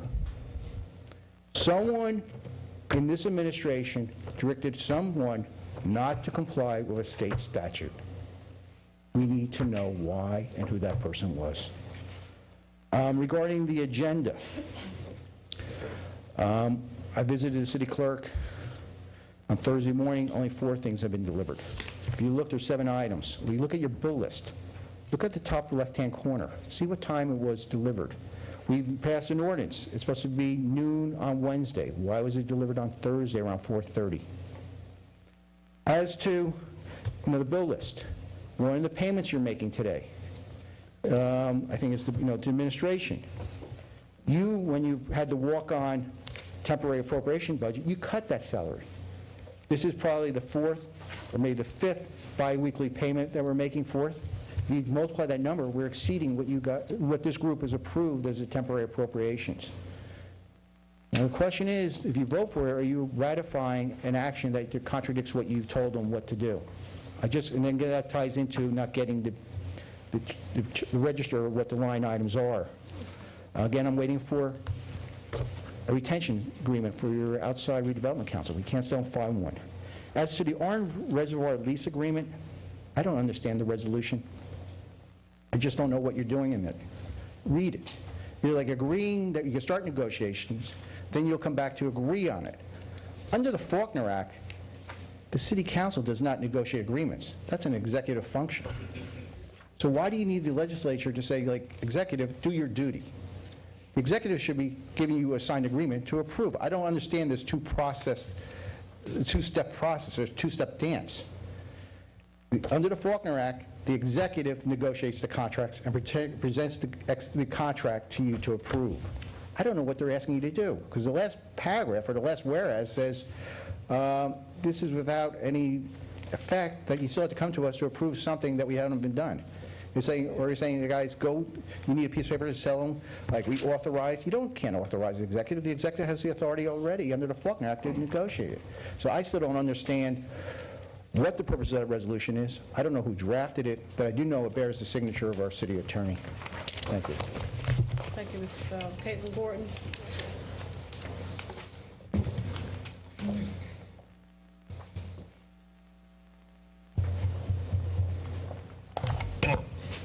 Good evening, Kathleen Gordon, 211 Park Place. Well, regardless, Mr. Feld explained that this resolution regarding the Orange Reservoir is not a correct approach, but since it is there, I am going to reflect on it. Your council president has mentioned that this is for the improvement of the property. I think this being called an improvement or being an improvement is definitely in the eyes of the beholder.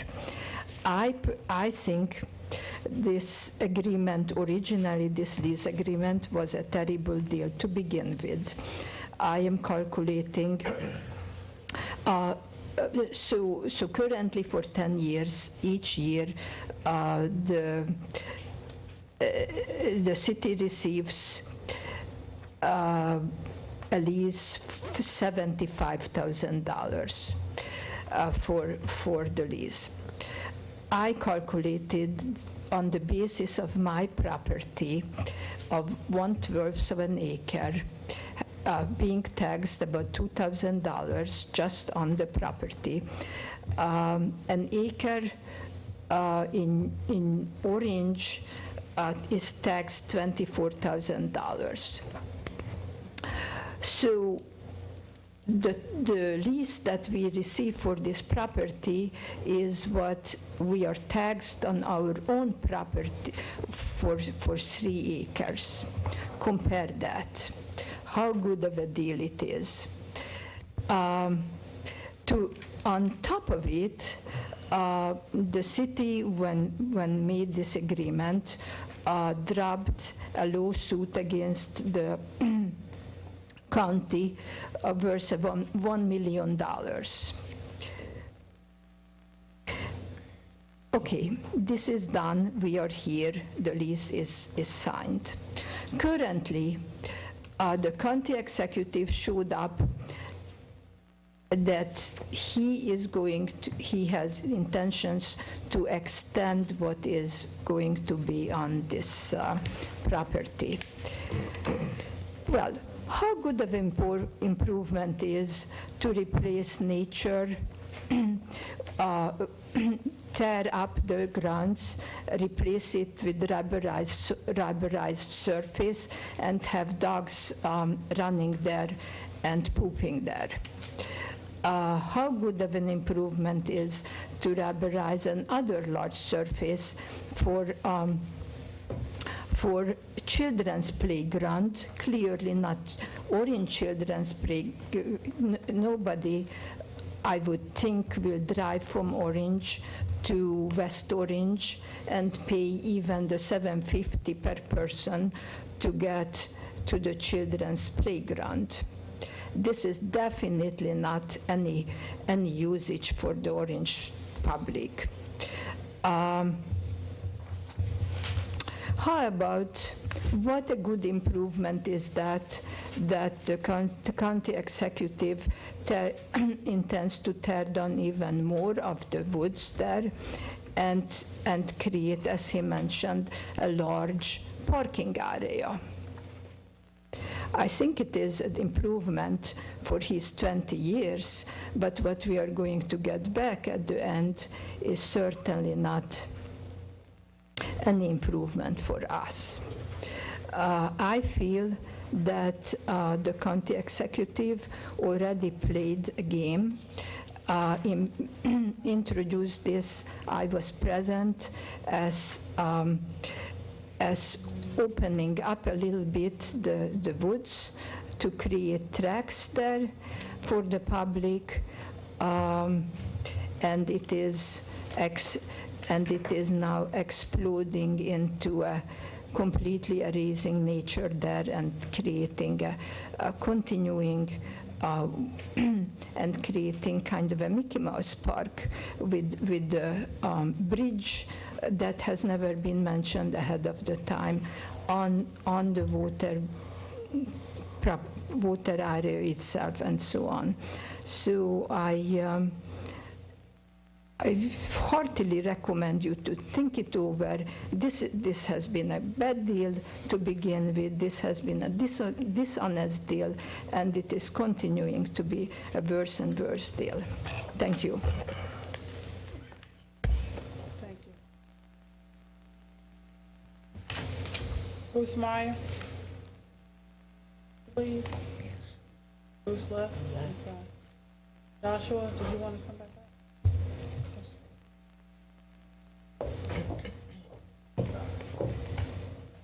Josh Sokolsky, 393 Alcott Street. Just 2 points. Going back to the water presentation that happened tonight, on the bill list, there's a payment for $27,000 to United Water. I remember originally when we were going month to month, there was a question about whether they were going to actually increase our costs going month to month until a contract was resolved. And I'm just curious, are we paying a premium to have them be giving us our service for month to month until this is resolved, number one? And number two, I would hope that we are looking at other vendors since non-compliance was a big part of that report. And some of our maintenance issues that we're talking about are deferred maintenance, but I do remember from the presentation of the report that it was stated that they failed to do preventive maintenance that was contractually obligated, and now we're going to have a rate increase to pay for some of those capital improvements that maybe could have been done had they been doing the preventive maintenance. And I'd love to know, not only are we working currently with them to make sure that they're doing what they said they do now, but what recourse we're getting for their failure to comply with the contract when we were under contract. Are we getting a rebate? Are we getting service performed free of charge, something? So that's my question. And then this was something that I did forget to mention, and I certainly wanted to, with regards to our guest tonight.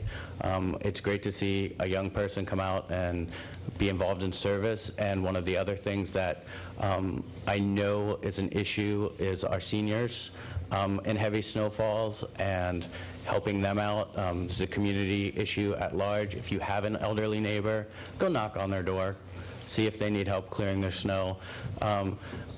It's one thing, especially if there's guys in your neighborhood who charge $5, $10, $15, $20 to clear, and they clear a driveway or they clear a sidewalk, and then the plow comes by and all the work that this person just paid for, who's on a fixed income, just got thrown out the door, and meanwhile the guy's gone.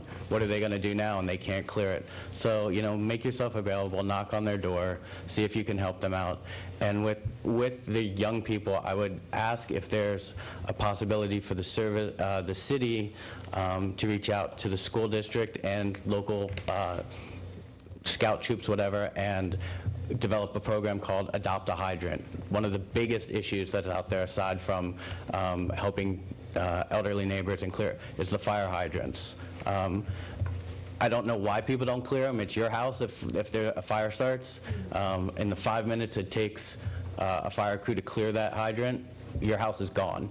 But in the meantime, I know there's a lot of hydrants, and I know a lot of school districts have community service requirements, and this would be a great way for them to fulfill them. Thank you. Thank you. Director Mays, regarding the water contract, issue of noncompliance, was that considered in this month-to-month? Yeah, I don't have the answers to those questions. I have to ask Mr. Mobley. I'll take the question to him. And you'll respond back? Yes. Okay. Gloria Stewart.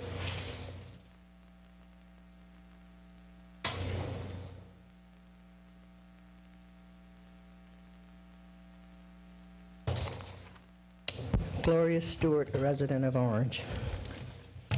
First of all, I was just coming in a little bit late. It was nice to put a face finally to a name, and that of Mr. Durkins.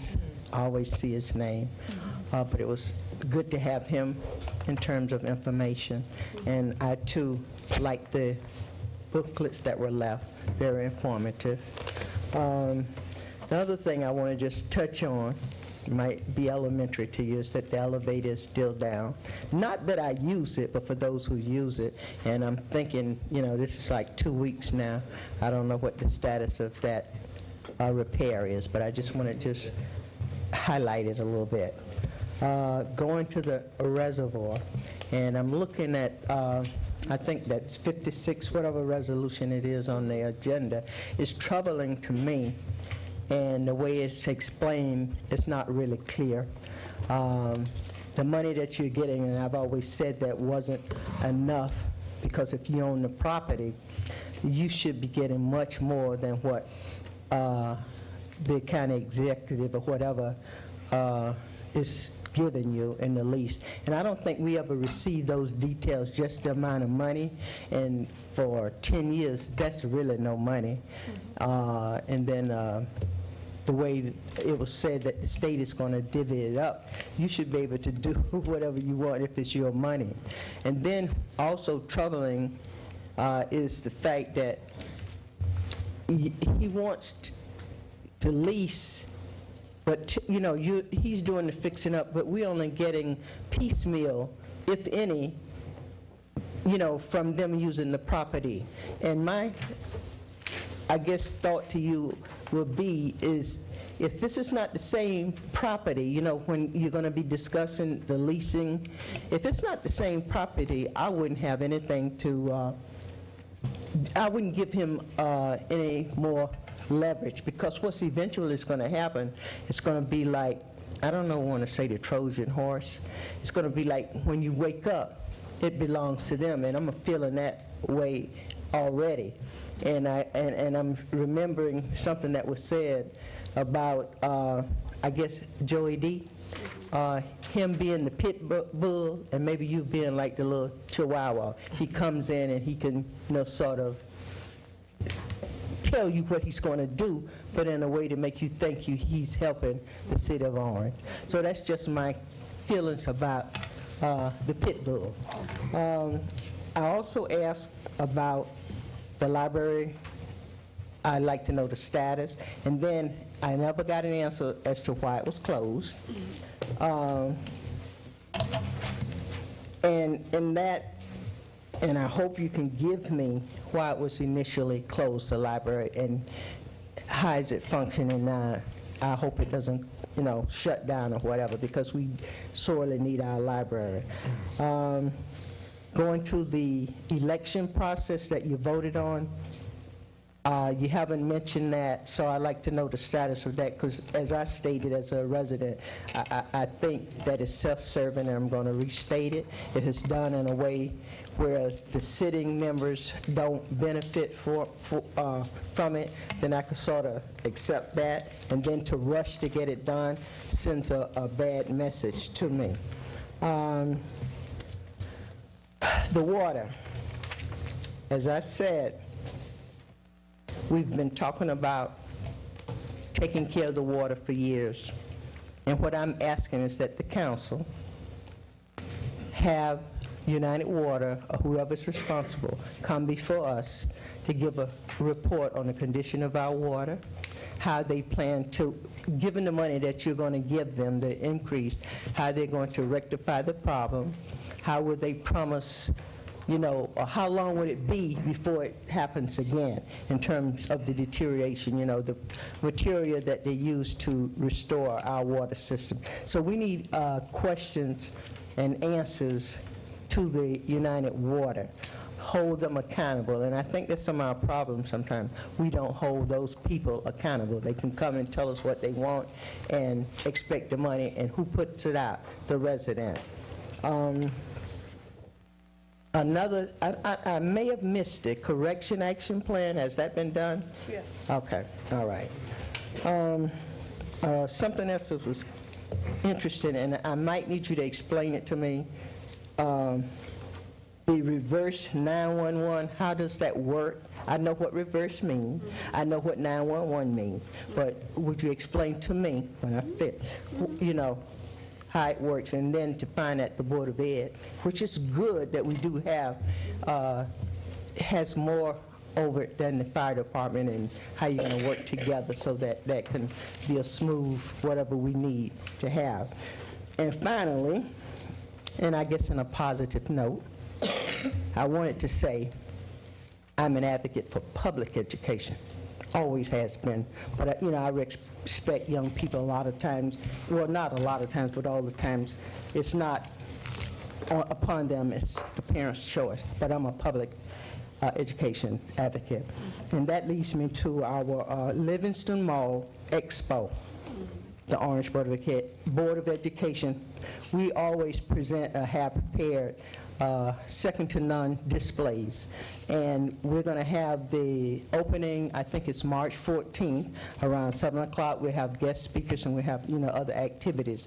And then it's going to continue for about at least 5 days following. So we're asking that the residents of Orange be supportive of your public schools, and not only just ours, but all the other schools in the county, because we are Essex County, so we have many schools participating in the Livingston Mall Expo. I represent the portion of Orange at the Livingston Mall, so I'm here seeking your support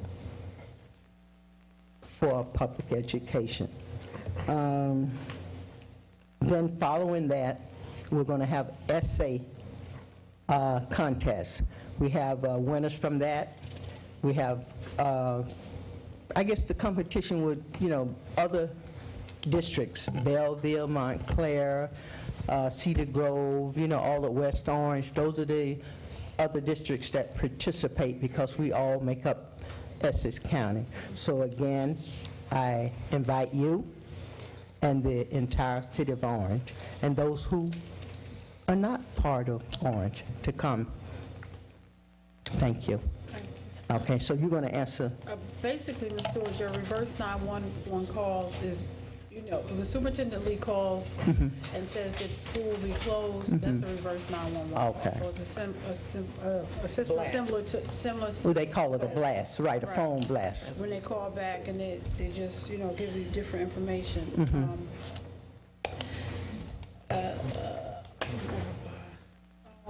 The library, Attorney Smith, are you prepared to answer Or is anybody prepared to answer why the library was closed? No, I'm not in a position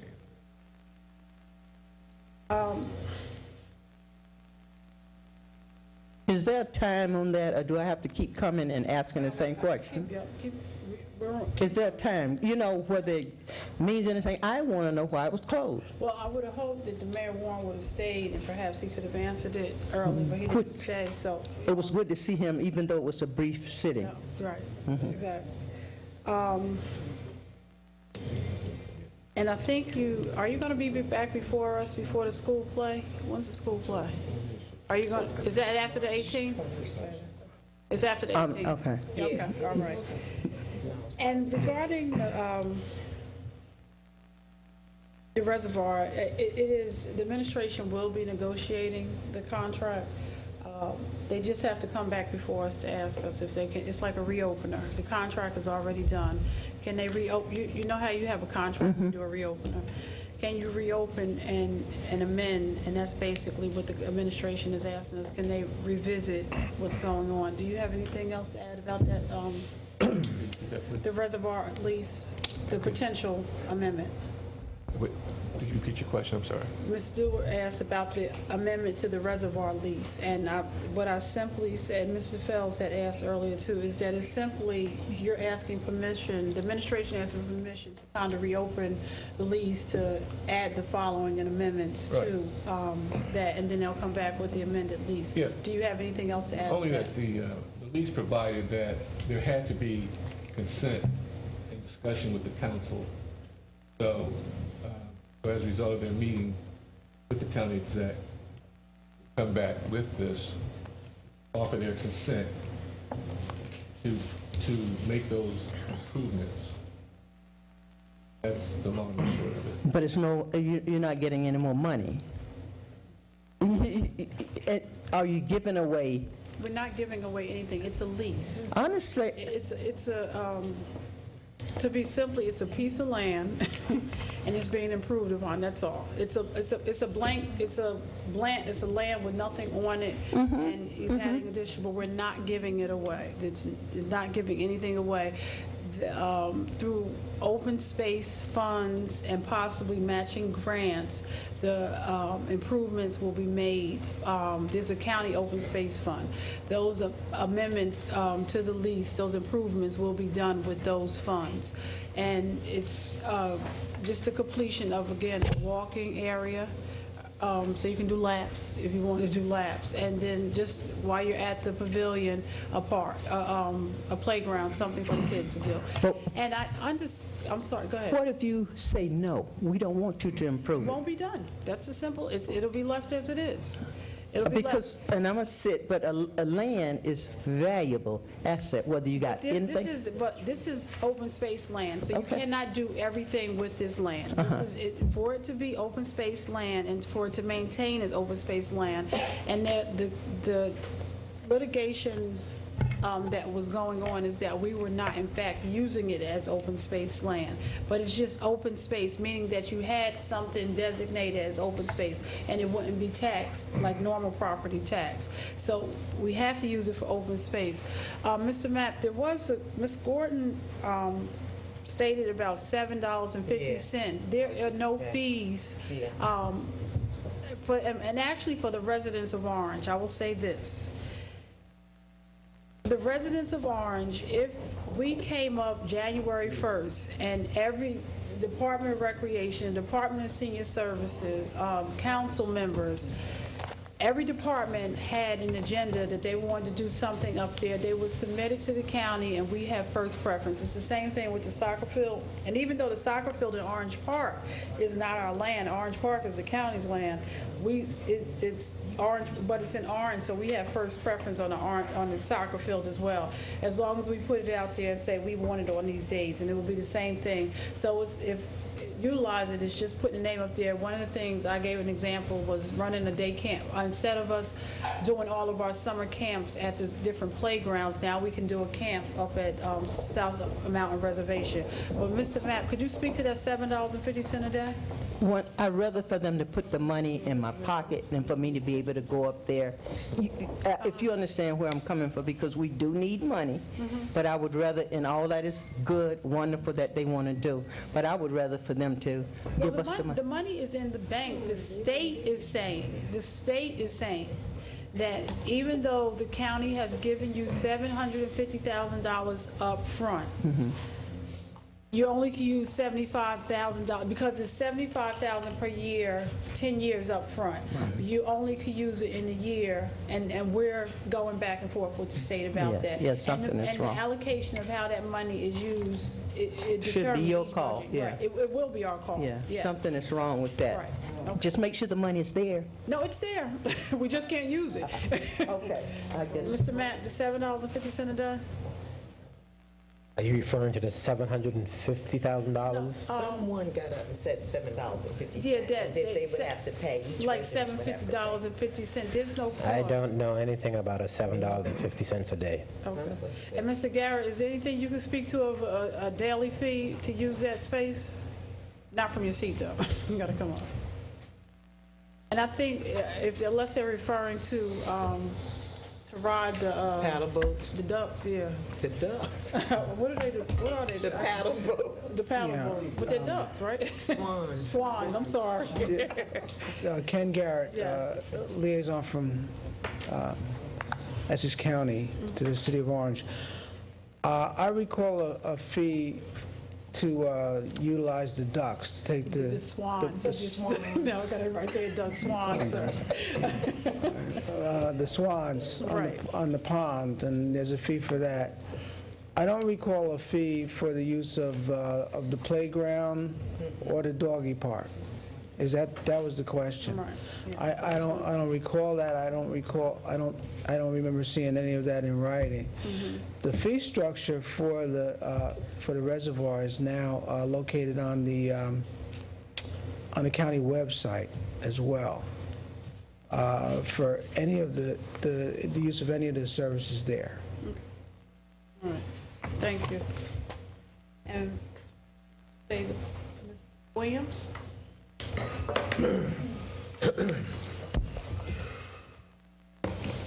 So, Ingrid Williams, Valley Street in Orange. One of the items I had was the budget, and we talked about that earlier. I did want to kind of inquire about the BA, because I see Mr. Mapp is over here now, and Marty's back. So I just wanted to know, and then there was no BA listed in the county book, so are we hiring for that position? Is it something that's up? I just want to know a little bit more about that.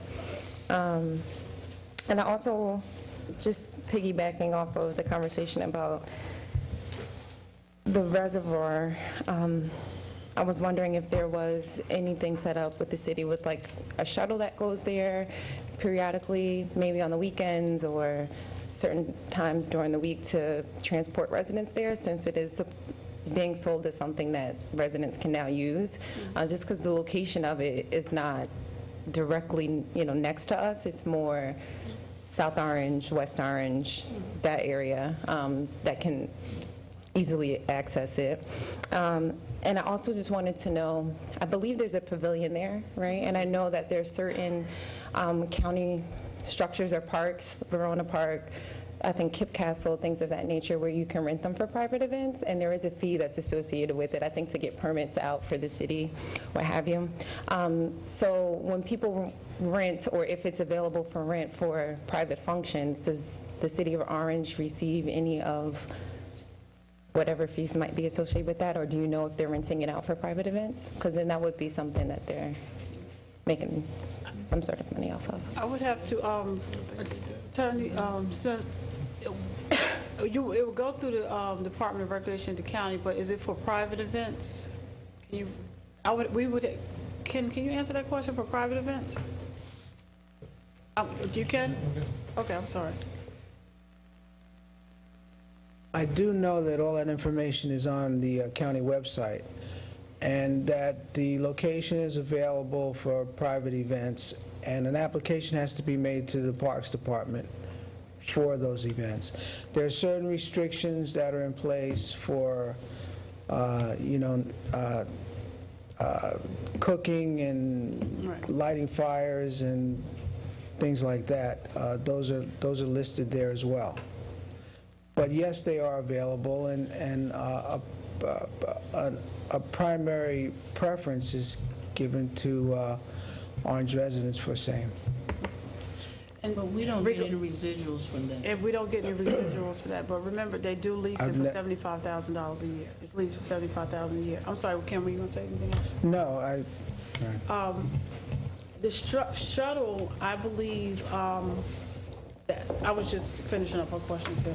The shuttle, perhaps, community affairs. Marty, if you take note, but it is on a bus route, the 71, 73, I forget what bus goes right up there. But in terms of costs, I know we do have a senior bus route, and I don't know if they venture up to South Mountain except when there's an event. But when there's an event, it's normally shuttle.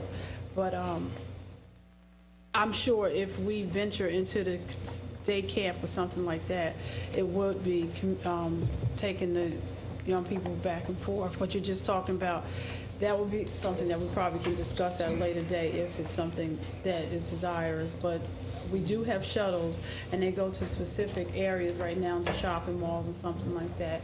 And I believe if it was a request, possibly it could be done. Well, I guess I'm asking that because there's going to be a track, and that can tie into the recreation department and, the health department if you're trying to make a healthier city for Orange. So if it's being sold that this is going to benefit the city since it's our land, then I would just like to see, greater access on the city's portion, especially since they are leasing it. So there is a small amount of money that can be towards linking the residents of Orange to that property, since we are getting some sort of payment for them using it. I also had a question.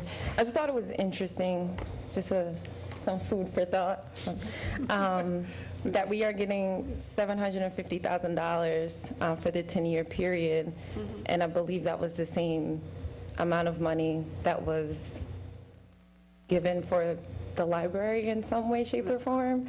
I don't know. It's a 20-year lease.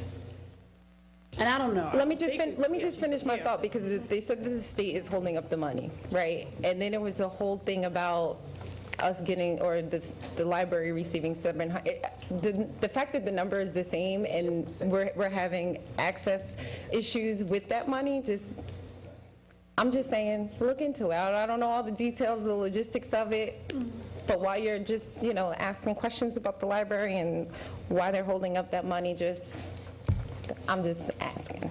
And I think that's it. Oh, I just wanted to comment on the young man that was here. I'm all for the kids. My daughter comes to the meetings.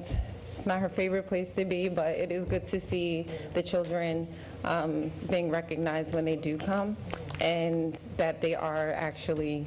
And then I was wondering if there possibly could be some sort of program with the different city government councils, like the student governments in the school.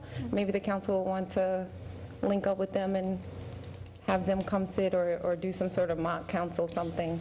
But that's it. That's all I have. Stay right here. I'm going to throw that right back to Ms. Stewart, because that's one of hers, the student government in the school system. So we can possibly. But, and Mr. Mapp, can you approach, I just want to be clear. What is the total lease amount? So we could because we have used 3 years of it, correct? We used $150,000 because by the time we got the money, it was 3 years, correct? We did use $150,000 in the 2013 budget, which was based on $75,000 for 2012, which is when the lease was signed, and $75,000 for 2013. A total of $150,000 has been used so far. And we will again use $75,000 in this year's budget if we were to be guided by the state's position on the matter. But we are hoping that we can do better than that. Okay, and what's the total amount of the lease for? The lease is for, I believe, 20 years, and it's basically $75,000 per year. Okay. And it was a surprise, and it was 10 years up front, $750,000. And I believe that finance attempted to use the $600,000, and it came back from the state saying you only can use $75,000 a year. So we were able to use $150,000, you know, so that was a negotiated amount. And correct me if I'm wrong. And yes, and basically the state's position is that revenue is recognized in the year in which it is earned. Right. And their position is that we do not earn $75,000, that we only earn $75,000 each year for the next 10 years. We disagree with that because of the fact that you don't use GAAP accounting in municipal government. It's a method called OCBOA, which is a hybrid between the cash and the accrual basis of accounting. And the funds have been received. The funds have been received, so we believe that we ought to be able to use those funds. And then instead, yes, Councilwoman. Can I ask him a question, Mr. Matt, before you leave? Could you just explain to the public what we're using that $75,000 for? Is it going into the general fund for salaries and wages, or what is it being used for?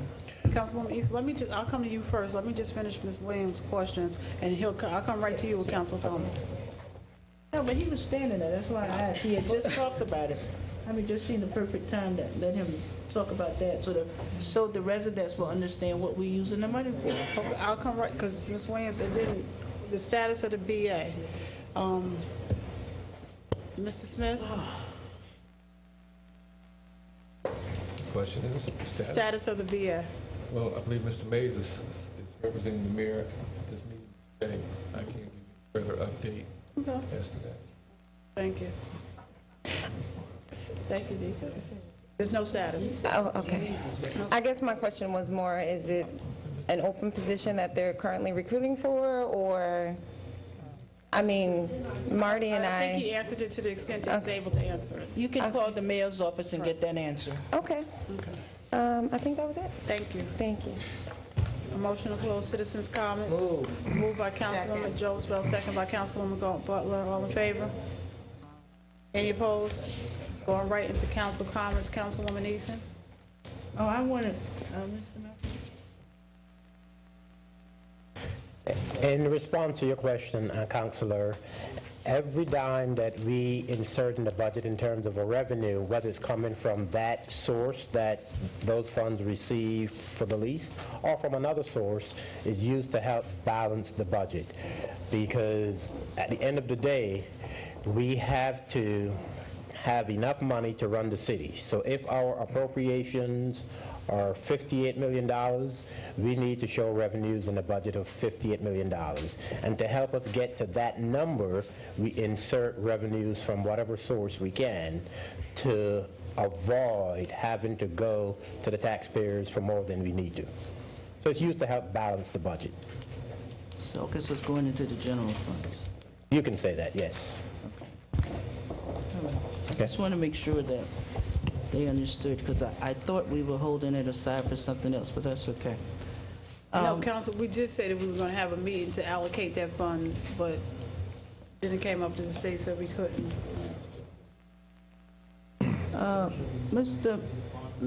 This through you to Mr. Mays. Mr. Mays, is there any plan to upgrade Ropes Playground? Right you're now, doing Colgate, you're doing Central. What are we getting for the North Ward? right now, there's no plans for ropes. Something we got to look at. We need a new fence.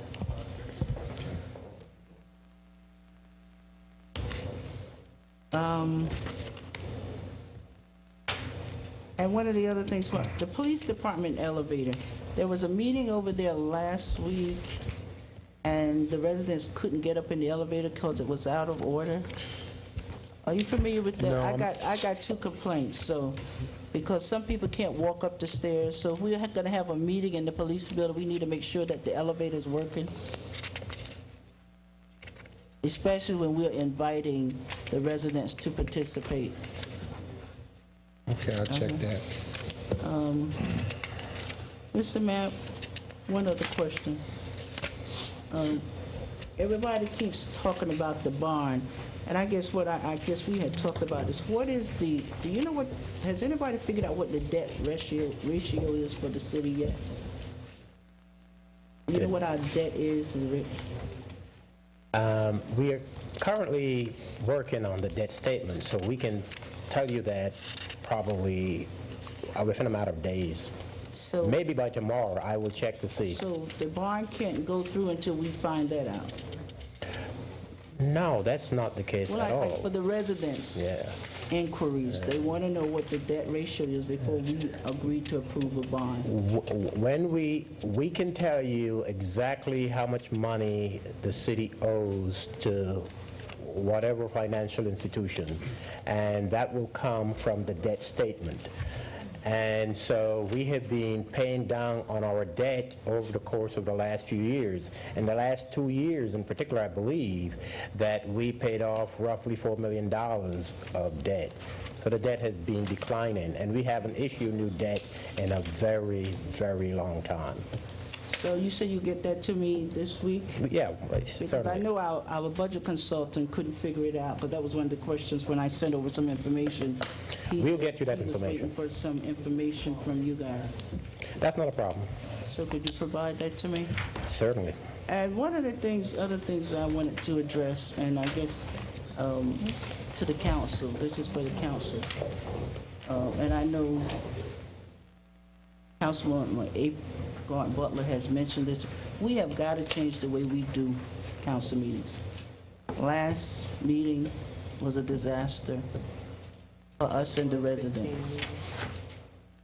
I don't know how we do that, but in our planning for the next couple of weeks, we got to figure out how we're going to rearrange some things so we're not here at 12 and 1 o'clock at night. It makes no sense. And one of the things I had proposed, I guess a while back, was that we look at how many minutes each person can talk. And if you spoke on a subject during your comments as a resident, you should not be allowed to come back and say that same thing on the ordinance itself, because it just makes no sense. And when residents get up here and talk about how long the meetings are and why we are looking into this and why we got to go through, but they get up here and just talk and get up 2 or 3 times and say the same thing over again. So if you're going to tell us how to run a meeting, you need to adhere to those things you said, because if you say it one time, we got it. You don't need to tell us 3 times. And one of the other things I want to talk about is the mayor did veto us moving the election till November, and we're just going to leave it alone. We're going to let it go. One of the reasons is, and that I had proposed that, is because the city has no money. The snow has wiped us out. And one of the ways we were trying to save some money, or I thought was a great idea, if we could save money on it, we've got to change the way we do business also. Because let me just give you some facts. You will have a layoff, because there's no way you can balance the budget without a layoff. There's no way the mayor's going to be able to balance the budget without a layoff. So we were looking at ways that we could save some money, and everybody turned that into a negative. Oh, you trying to get over. But any time we do it, somebody's going to get an extra 6 months. And that's all it is, an extra 6 months. Doesn't matter what we do it this election, next election, somebody's going to get. But everybody turned that, and the naysayers that always get up here and talk about taxes and this is always the ones when you want to save some money, they're the first ones to get up and say, oh, you're trying to get over. That was not true. It was just an idea to help us save some money and we've got to change the way we do business. And then I looked at the veto that the mayor sent and the comments they made. If you read it, it's wrought with untruths. There's nobody getting a year. It's only 6 months. And I went through this and I say, when this administration has to lie to make a point, it said, it gives, I mean, it just, I can't believe it, because that's what's been happening over and over and over. When they want to get over, they give you something that's fraught with untruths, and they say, oh, well, there's nobody getting an extra $10,000 in their paycheck. I don't know where that came from. our salary wouldn't increase, our yearly amount wouldn't increase, nobody would get an extra $10,000. And I hope that's not the reason that they are thinking that we wanted to do that. And that's what people say. But lo and behold, when the budget is finished, when all is said and done, and you get a double-digit increase in your taxes, then don't complain, because that's what's happening. The money's got to come from somewhere. Where are we going to get the money? We just don't have the money. And Marta Mays can tell you, our snow budget is probably bleeding red ink. Bleeding red ink. Not only that, for the police department alone, we got to come up with $800,000 for retirements that's going to happen this year. Where are we going to get the dollars? Not even counting the officers that have not gotten paid, who we owe in excess probably of like $500,000 to get their salaries and get them the steps that they need to get. So guys, we're looking at money that we got to come up with in this budget. And it's going to be an amendment to the police budget for almost $800,000 in retirements that this council, this administration has to come up with. So when you look in your crystal ball and try to figure out, well, why we're doing this or why we're... Figure out how you're going to pay that with your tax dollars. Because I was just like, everybody was just, oh, this is... And the other thing I wanted to clarify, somebody put in the transcript that the mayor got 300 calls about us changing the election. I'm out in my neighborhood all the time. There was nothing but positive comments. They thought it was a good move to save some money. You can't reach the mayor's office on a good day. So how in the world did he get 300 phone calls? So these are the facts. These are the facts. And I'm just putting the facts out there. So when the budget starts rolling and people trying to figure out where you're going to cut, what you're going to cut, I mean, I don't know how we're going to balance this budget, because already the mayor has gotten approval in Trenton to do a layoff. So when do you think he's going to implement it? When all is said and done, and everybody's going to be saying, oh, I'm getting laid off. Why are they laying us off? Because we have to come up with money.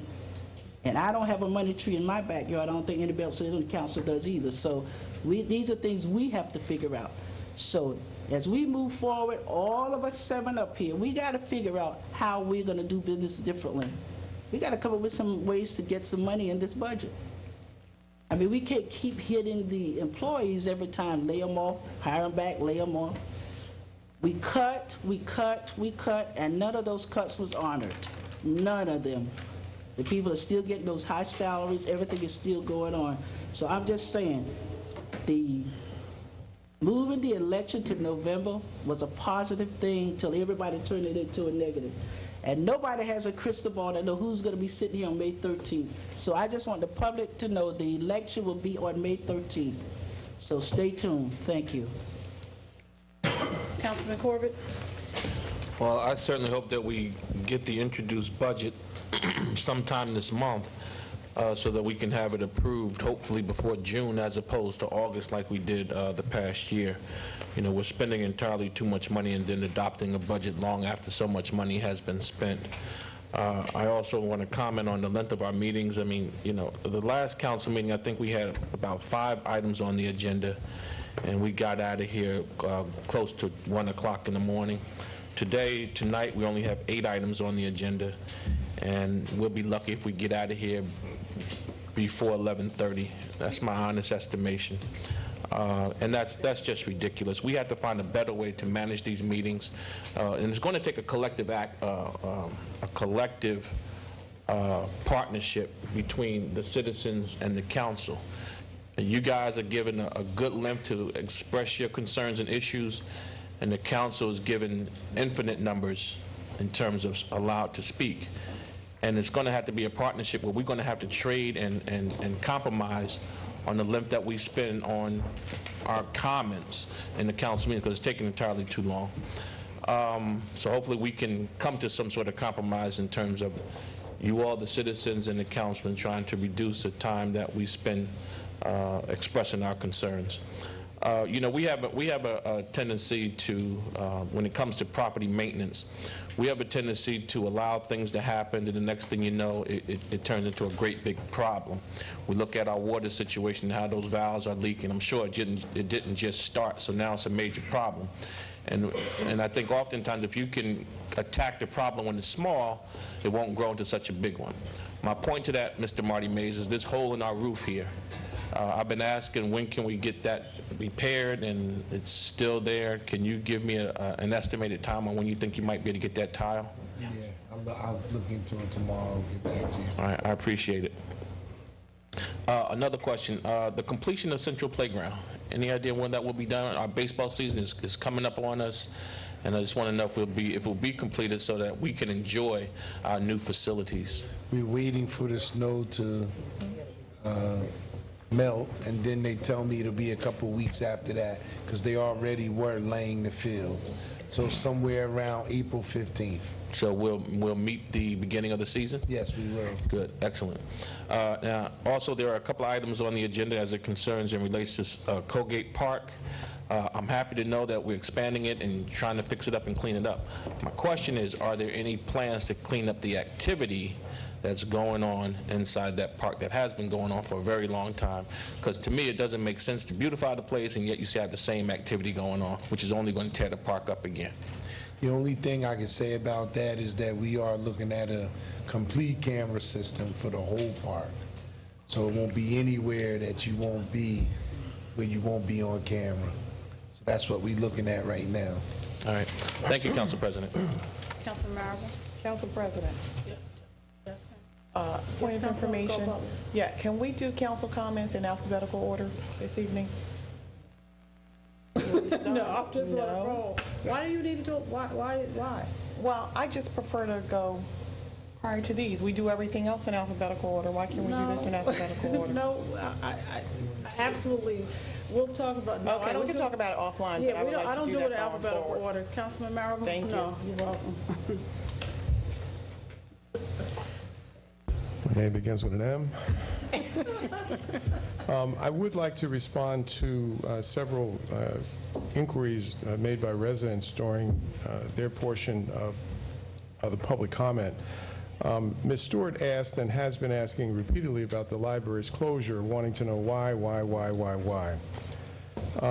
I won't speculate and tell you what I think, Ms. Stewart, but I will tell you that the library is subject to the strictures of the Open Public Meetings Act, just like this council is. And what that means is that there are certain responsibilities and obligations they have to conduct their meetings openly and transparently. And I will tell you that 2 years ago, I inquired of the then president of the board, and I was trying to follow up and get a better understanding of why the library closed the first time under the Hawkins administration. And I went to the library and I met with her and I asked her to see the minutes of their meetings for a period of time around that time. And she made me aware that there were no minutes. There was no memorialization of the process they went through to close the library. And I remember saying to her, you were not here as the president when the library closed, and I can't hold you accountable for the fact that there are no minutes, although it is your obligation to maintain minutes. I would be satisfied if from this point forward you begin the process of maintaining minutes. We have been advised under this administration by the current board president that the library has continued the process of not keeping minutes. And what I'm really saying is that it would be easy to either attend a meeting and understand the decision-making of the library or have the minutes available to the residents to understand what the process was, what the issues were, what the decisions were, what the votes were as it relates to that types of decision, but they are not available. And that, in my mind, is beyond problematic. It suggests that there is not a level of openness and transparency to library decisions. So it does not make one wonder why you're asking questions that there should be available answers to, but in my mind, that's a very intentional decision. Mr. Harrington also asked about being in court on the 28th and the status of the $1,000 daily fine against the city. I was in court on that day, Mr. Harrington, and I will tell you that there were 20 to 30 junior high school students from a charter school who were in court on that day, kind of having a civics lesson, if you will. They were allowed to be present. It's a public place. They were allowed to be there and hear every word of what was said. So the notion that, and of them I spotted one young lady who I knew was from Orange because her little sister spends a lot of time at my house, and I picked her out of the crowd. My point, though, is that if the 20, let's call them 29 grammar school students can hear what the judge said, but somehow you can't be told, it's a little dysfunctional to me. The fine is still in place. The subject of the court on that day was a motion that dealt with an issue other than the fine. Therefore, the court did not address it and was clear that the judge was not going to address it, but left available to the attorneys to make an application in the future to address that issue. But currently it still stands, and if they could know, you should know. I also appreciate receiving this book. I actually brought mine from home. I got it, I guess, days ago, last week. And there's a particular page that I urge everyone to take a look at. It is page 51. It gives the voter history for the last election. And this is a part of the annual publication every year. It basically lists all the municipalities in Essex County and says how many registered voters are there and how many registered voters actually voted in the last election on November the 5th. And I always do some quick math when I get this. For example, the borough of Caldwell voted at a rate of 45.9%. The township of Cedar Grove voted at a rate of 43.6%. Livingston 37.1%, Maplewood 40.5%, South Orange 39.2%, West Caldwell 45.6%, and then you have Orange 27.4%.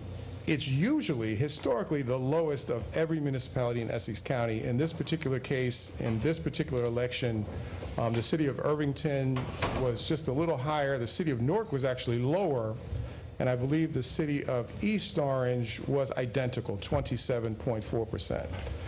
But these numbers speak volumes as to our plight. These numbers speak volumes as to the inadequacy of our political capital.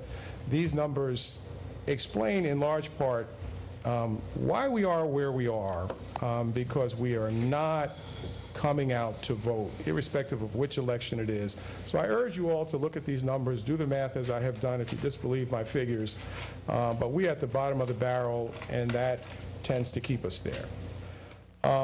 Finally, I have a question which I believe will ask Mr. Mapp to come up. It's my understanding, again back to the library, it's my understanding that, and I think you have said this on numerous occasions, Mr. Mapp, as it relates to the autonomy of the library, the money they've received, and that you would not necessarily play any part in that. You would not necessarily even know about certain financial decisions of the library. But there is one area that I think implicates the city. It was my understanding that the city's payroll was involved for library employees. Am I mistaken in that? That we somehow process their payroll? That is correct. Okay. Are you aware, sir, I'm finding out that the W-2s for not some, not most, pretty much every library employee is incorrect this year, grossly so. Are you aware of that situation? And can you tell us what, if anything, is being done to rectify it? Because April 15th is a significant day, and it's already March. You know, the clock is ticking. What do those people have to do to get it right, get information that's correct? I'm not aware of the issue with the incorrect W-2s, but what I can tell you is that there had been an issue with the library paying the processing fee to ADP, and ADP discontinued the electronic processing of the library's payroll. And as a result, there is a manual process where someone at the library actually cuts checks to employees. I don't know if that continues, but that would be primarily responsible for any issues with W-2s at the library. Would you play any part in rectifying that, or is that, again, notwithstanding do the fact... Let me finish. Notwithstanding the fact that the City Hall has, at some point during the year, had some involvement in the payroll of library employees, so you would play no part in rectifying that situation? Absolutely not. The issue is that any time you have a manual process like that where the library, and for whatever the reason, and the library took the position that they had paid what was owed to ADP, but this issue stems from the fact the library, they issue their own payroll checks. It's a manual process, and to the best of my knowledge, it has not been resolved. But that has contributed in large part to whatever issues they might be with the W-2s. All right, well, that's disheartening. I'm not sure, what the response of the administration generally will be to those folks. I view them as employees of the City of Orange. That's the way I view them. It's the payroll, the cost of payroll comes from the library. We fund the library for X number of dollars. It comes out of the library's bank account. They reconcile their books, and they're basically responsible. Okay, well, this harkens, this full circle back to my initial comment, and I'm certainly not pointing a finger at you, but this notion that the decisions that the library makes, no one is sure what they were in this particular case, and clearly not illegal, but I think somewhat irresponsible to have such a close connection between the running of the library and this administration, and then to say, but that's not us. I disagree. I think it is the administration's job to step in and do something, because the administration is running the library. Irregardless of what anyone thinks or believes, that is the case. And I wish there was something that could be done to assist those individuals. Thank you. Okay. Council President? Are you finished, Councilman Marable? I am. Councilman Marable? I'd like Councilman to offer a motion to extend the meeting. Is there a second? Second by Councilwoman Butler. Roll call. Councilman Abdul-Rashid is absent. Councilman Corbett? Yes. Councilman Eason? No. Councilman Butler? Yes. Councilman Jones-Bell? Yes. Councilman Marable? Yes. Council President Williams? Yes. Motion carries. Councilwoman Jones-Bell, sorry. Thank you, it's okay.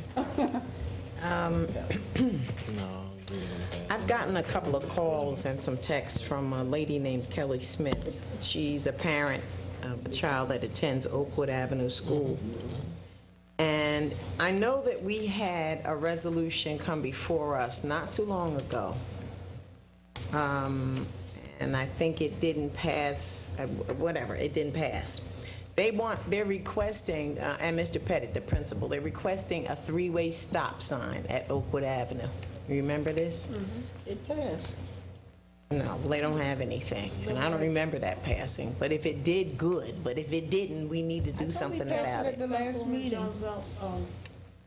Director Mays? Yeah, that legislation did come before you in the form of an ordinance, and it did not pass. I don't think so. remember what the count was, but it did not pass on first reading. I beg to differ. We did that again last meeting. It was something that similar. So could we just have the... Okay, well, we can look that up later. Let me just finish saying what I want to say here. Okay, so the parent, Ms. Smith, is requesting a three-way stop. So is Mr. Pettit. So I'm going to meet with them. Maybe Mr. Mays can attend with me and we can figure out a plan for it, because we need to do something to help the kids get safely back and forth across the streets. Regarding the reservoir lease, I'm surprised nobody else brought this up, because what I remember them saying was the second 10 years we would get $85,000 a year. The first 10 was 75. The second 10 was 85. Now, if that changed, that didn't change, did it, Mr. Matt? Sorry, Council President. You have to wait 10 years to get it, though. You have to wait. Yeah, we've already...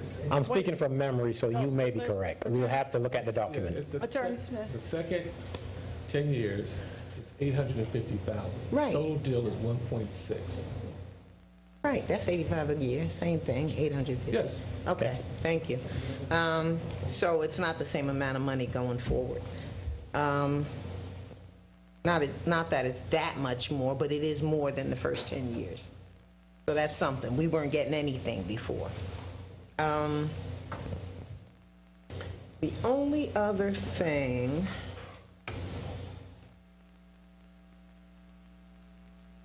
was, I'm not sure what it was. And so, that is all. Thank you. Councilwoman Butler? Yes, thank you, Council President. Just a couple of quick questions and announcements. First, I wanted to thank Mayor Warren, Director Sims, Captain Jamie Anderson, Police, Fire, and the administration for participating in Read Across America to 240 preschoolers yesterday. They were absolutely ecstatic that the guest readers came in and read to them. They were actively engaged, and they would like to see them more often. So I just want to thank them for that. Also, I have a question for Mr. Mapp.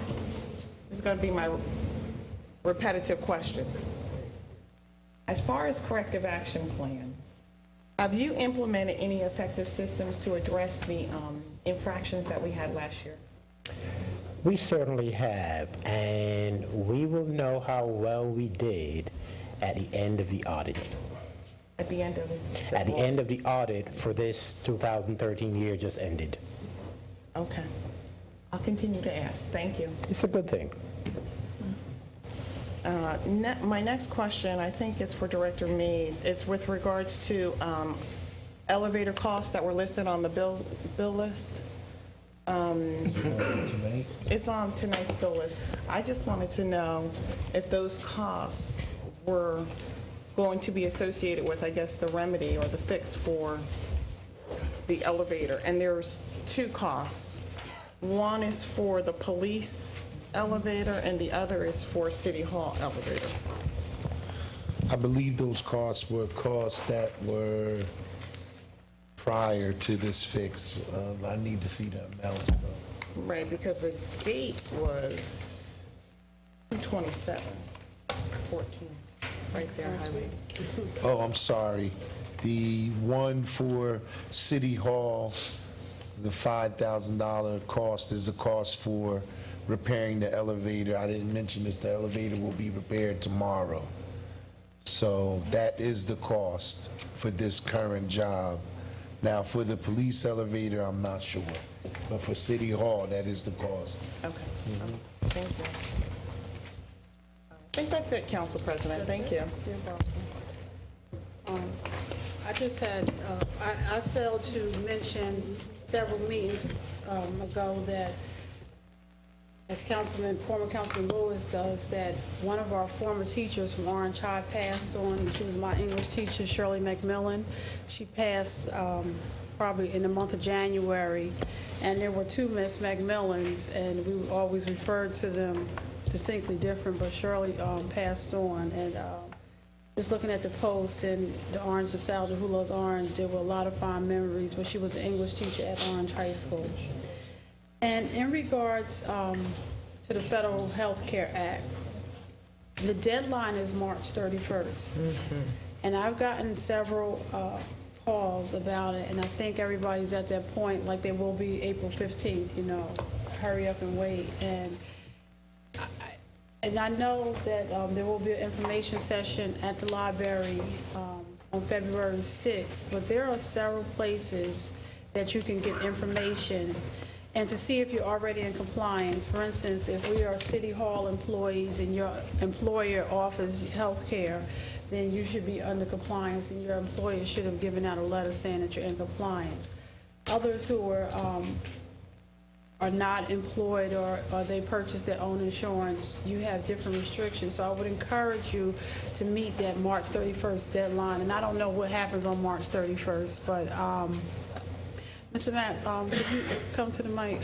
Is there anything that we can do on the website to just assist people as a go-to in terms of that March 31st date? Because people are, they're getting frantic, and, you know. That is something that I'll have to get back to you on. I know there are different groups in different towns and counties that are assisting. For example, there's the United Way that is working with some local municipalities and having sign up operations on different days. So there might very well be some organization here in Union County that's assisting. We would have to try to find out. Yeah, I'm sorry. How we can partner with one of those organizations. But I think it is extremely important, so we need to do all that we can to assist people. For the March 18th meeting, if you could have something that we can stay in process, and the better answer for me is to have something on the website as very simple that people could see to we'll look at information about the Health Care Act. And finally, I did not mention that the Essex County Municipal Exchange, which is a body of council members throughout Essex County that meet monthly, had their meeting, and I attended as well as Councilwoman Gaunt Butler. And there were several initiatives that the Municipal Exchange were going to do, but one of the initiatives is that they're going to use that body to do legislation that many municipalities are suggesting to put forward. Earned sick pay day, the privatization of the toll. Those are things, privatization of the New Jersey Garden State Plaza, but these are like state initiatives that municipalities are being asked to speak on locally. So that body will be putting forth legislation and sending out to different municipalities to just suggesting and let them know what's going on throughout the state. That's it. Clerk, on the agenda? Point of order. Yes, on the Obama health care, St. Matthew's Church is a location that they can go and get information, and they will help them sign up. And I think they do that on Monday nights. Okay. If anybody's interested and don't understand it, they can go to St. Matthew AME Church, 336 Oakwood Avenue. And if not, they can call 973-678-1217. Right. 973-678-1217. Okay. And they're doing a whole, they will help you with signing up for Obamacare. Okay. Thank you. Okay, we're on item number 9, ordinances on second reading. Ordinance 2-2014, an ordinance to amend the Code of the City of Orange Township, Chapter 200, entitled Vehicles and Traffic, Section 200-51-1, handicap parking spaces at 46 Hamilton Terrace. This is a public hearing. Is there anybody from the public like to be heard? Excuse me. Gloria Stewart. Bless you. Gloria Stewart, a resident of Orange. Not to take up too much of your time, and this is a neighbor of mine. It's our time. Just a neighbor of mine, and I don't want to be selfish. And I guess the other part, I asked one question before. How is it going to work in terms of if any other handicapped person could use it, or is it name plated, or how would, suppose I had one, I could use it or not? I just want to know the criteria. Director Mays? Yeah, if the space is designated to that person and that Only. person alone. Okay. All right. Thank you. Thank you. And just let her know, it's going to have an ID number on it, so if you park there, you're going to get a ticket. I don't have one, but I would. Is there anybody else from the public? A motion to close Move. public hearing? Second. Moved by Councilman Corbett, second by Councilwoman Jones-Bell. Gaunt Butler. Gaunt Butler, I'm sorry. You had to go in alphabetical order. That's right. Good one. Good one. All in favor? Aye. Any opposed? A motion for final Move. adoption. Moved by Councilman Second. Corbett. Second by Councilwoman Easton. On the motion? Seeing none, roll call. Councilman Adora, she is absent. Councilman Corbett? Yes. Councilman Easton? Yes. Councilwoman Gaunt Butler? In favor. Councilwoman Jones-Bell? Yes. Councilman Marable? Yes. Council President Williams? Yes. Motion passes. 6 yeas, 1 absent. All right, we have no ordinances on first reading, so we're up to the consent agenda. All items listed with an asterisk are considered to be routine by the City Council and be enacted by one motion. There will be no separate discussion on these items unless a council member requests, in which event the item will be removed from the general order of business and considered in its normal sequence of the agenda. Councilwoman Gonzalez, anything? Councilwoman Jones-Bell? Nothing. Councilman Marable? Councilman Corbett? Councilwoman In Easton? terms of removing? Yes. Oh, yes. 55-2014, 56-2014, and 51-2014. 51? 51. Councilman Corbett? No. Councilwoman Easton? No. For clarification, 51, 55, and 56 have been removed from the consent agenda. If no more, let's vote on the consent agenda. We'll have resolutions 52, 53, 54, and 57 that would actually stay on the consent agenda. Yes. There are for 52-2014, 53, 2014, 54, 2014, and 57, 2014. Is there a motion? Move. Moved by Councilman Corbett. Second. Second by Councilwoman Easton. All in favor? Aye. Any opposed? Going back to 51-2014. A resolution for the transfer of appropriations. Move. Moved by Councilman Second. Corbett, second by Councilwoman Jones-Bell. On the motion? Seeing none, roll call. Councilman Abdul Rashid is absent. Councilman Corbett? Yes. Councilman Easton? Abstain. Councilman Butler?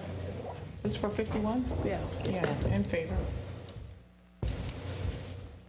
Councilwoman Jones-Bell? Yes. Councilman Marable? No. Council President Williams? Yes. Motion passes 4-1-1. Four yeas. Council, just a pause. You need You need two-thirds You vote. need two-thirds. majority, you need 5 votes. I'm sorry. Yes. Motion does not carry. Oh, boy. That's going to hurt us.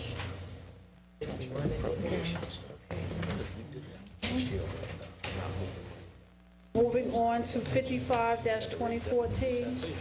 A resolution approving the bill list for council meeting vote on March 4, 2014, dated February 27, 2014, and approving checks issued by the Finance Department in accordance with Ordinance 2-95 with a grand total of $1,826,098.91. Is there a motion? Move. Moved by Councilman Corbett, second by Councilwoman Jones-Bell. On the motion? Mr. Mapp, just for clarity, I know you gave the memo. In consideration of that, the number is in consideration of the duplicate, right? Pardon me? Even though it's duplicate, the number, like we have 2 bill lists, all that's considered. Yes, Okay, yes, okay. yes, that's correct.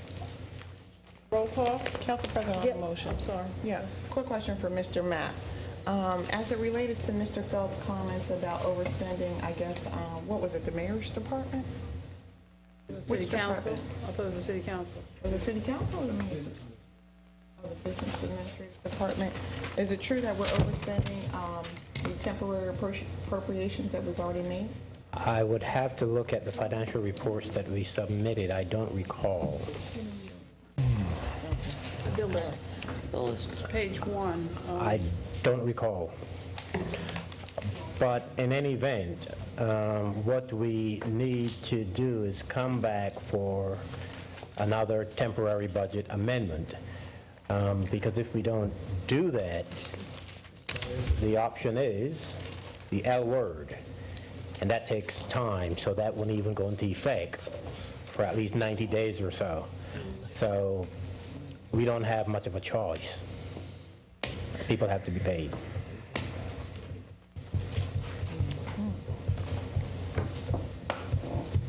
And that will be on March 18th. We will be presenting a resolution for additional funds an amendment to the temporary budget that you passed back in January, I believe.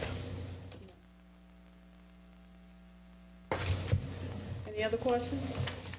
Is that sufficient, Councilwoman Butler? Yes. Roll call? Councilman Abdul-Rashid is absent. Number 55, right? Yes. Councilmember Corbett? Yes. Councilmember Easton? Yes. Councilmember Graham Butler? In favor. Councilmember Jones Bell? Yes. Councilmember Marable? No. Council President Williams? Yes. Motion carries, 5 yeas, 1 nay, 1 absent. Up there, Resolution 57, 2014, a resolution of the City of Orange You Township. said 56, 2015. I'm sorry?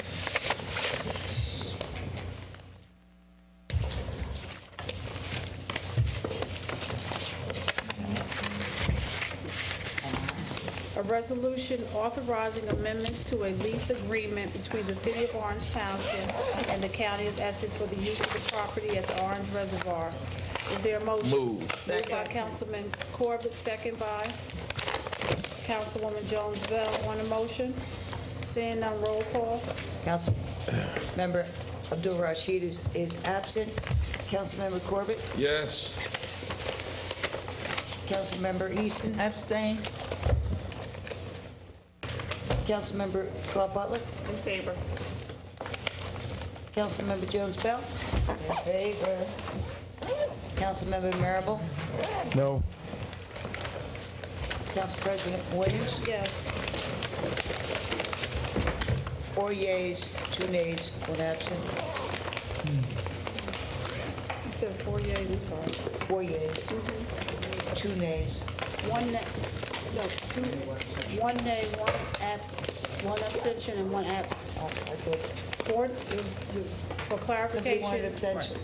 Councilwoman Easton abstained. Oh, I'm sorry. Councilman Abdul-Rashid is absent. Councilman Marable said no, and then the remainder was yes. Is there Motion to adjourn. Is there a motion to adjourn? Second. Moved by Councilwoman Jones Bell, second by Councilwoman Butler. Oh, my God. All in favor? Yes. Any opposed? Councilman Corbett, you were wrong. It's 10:55.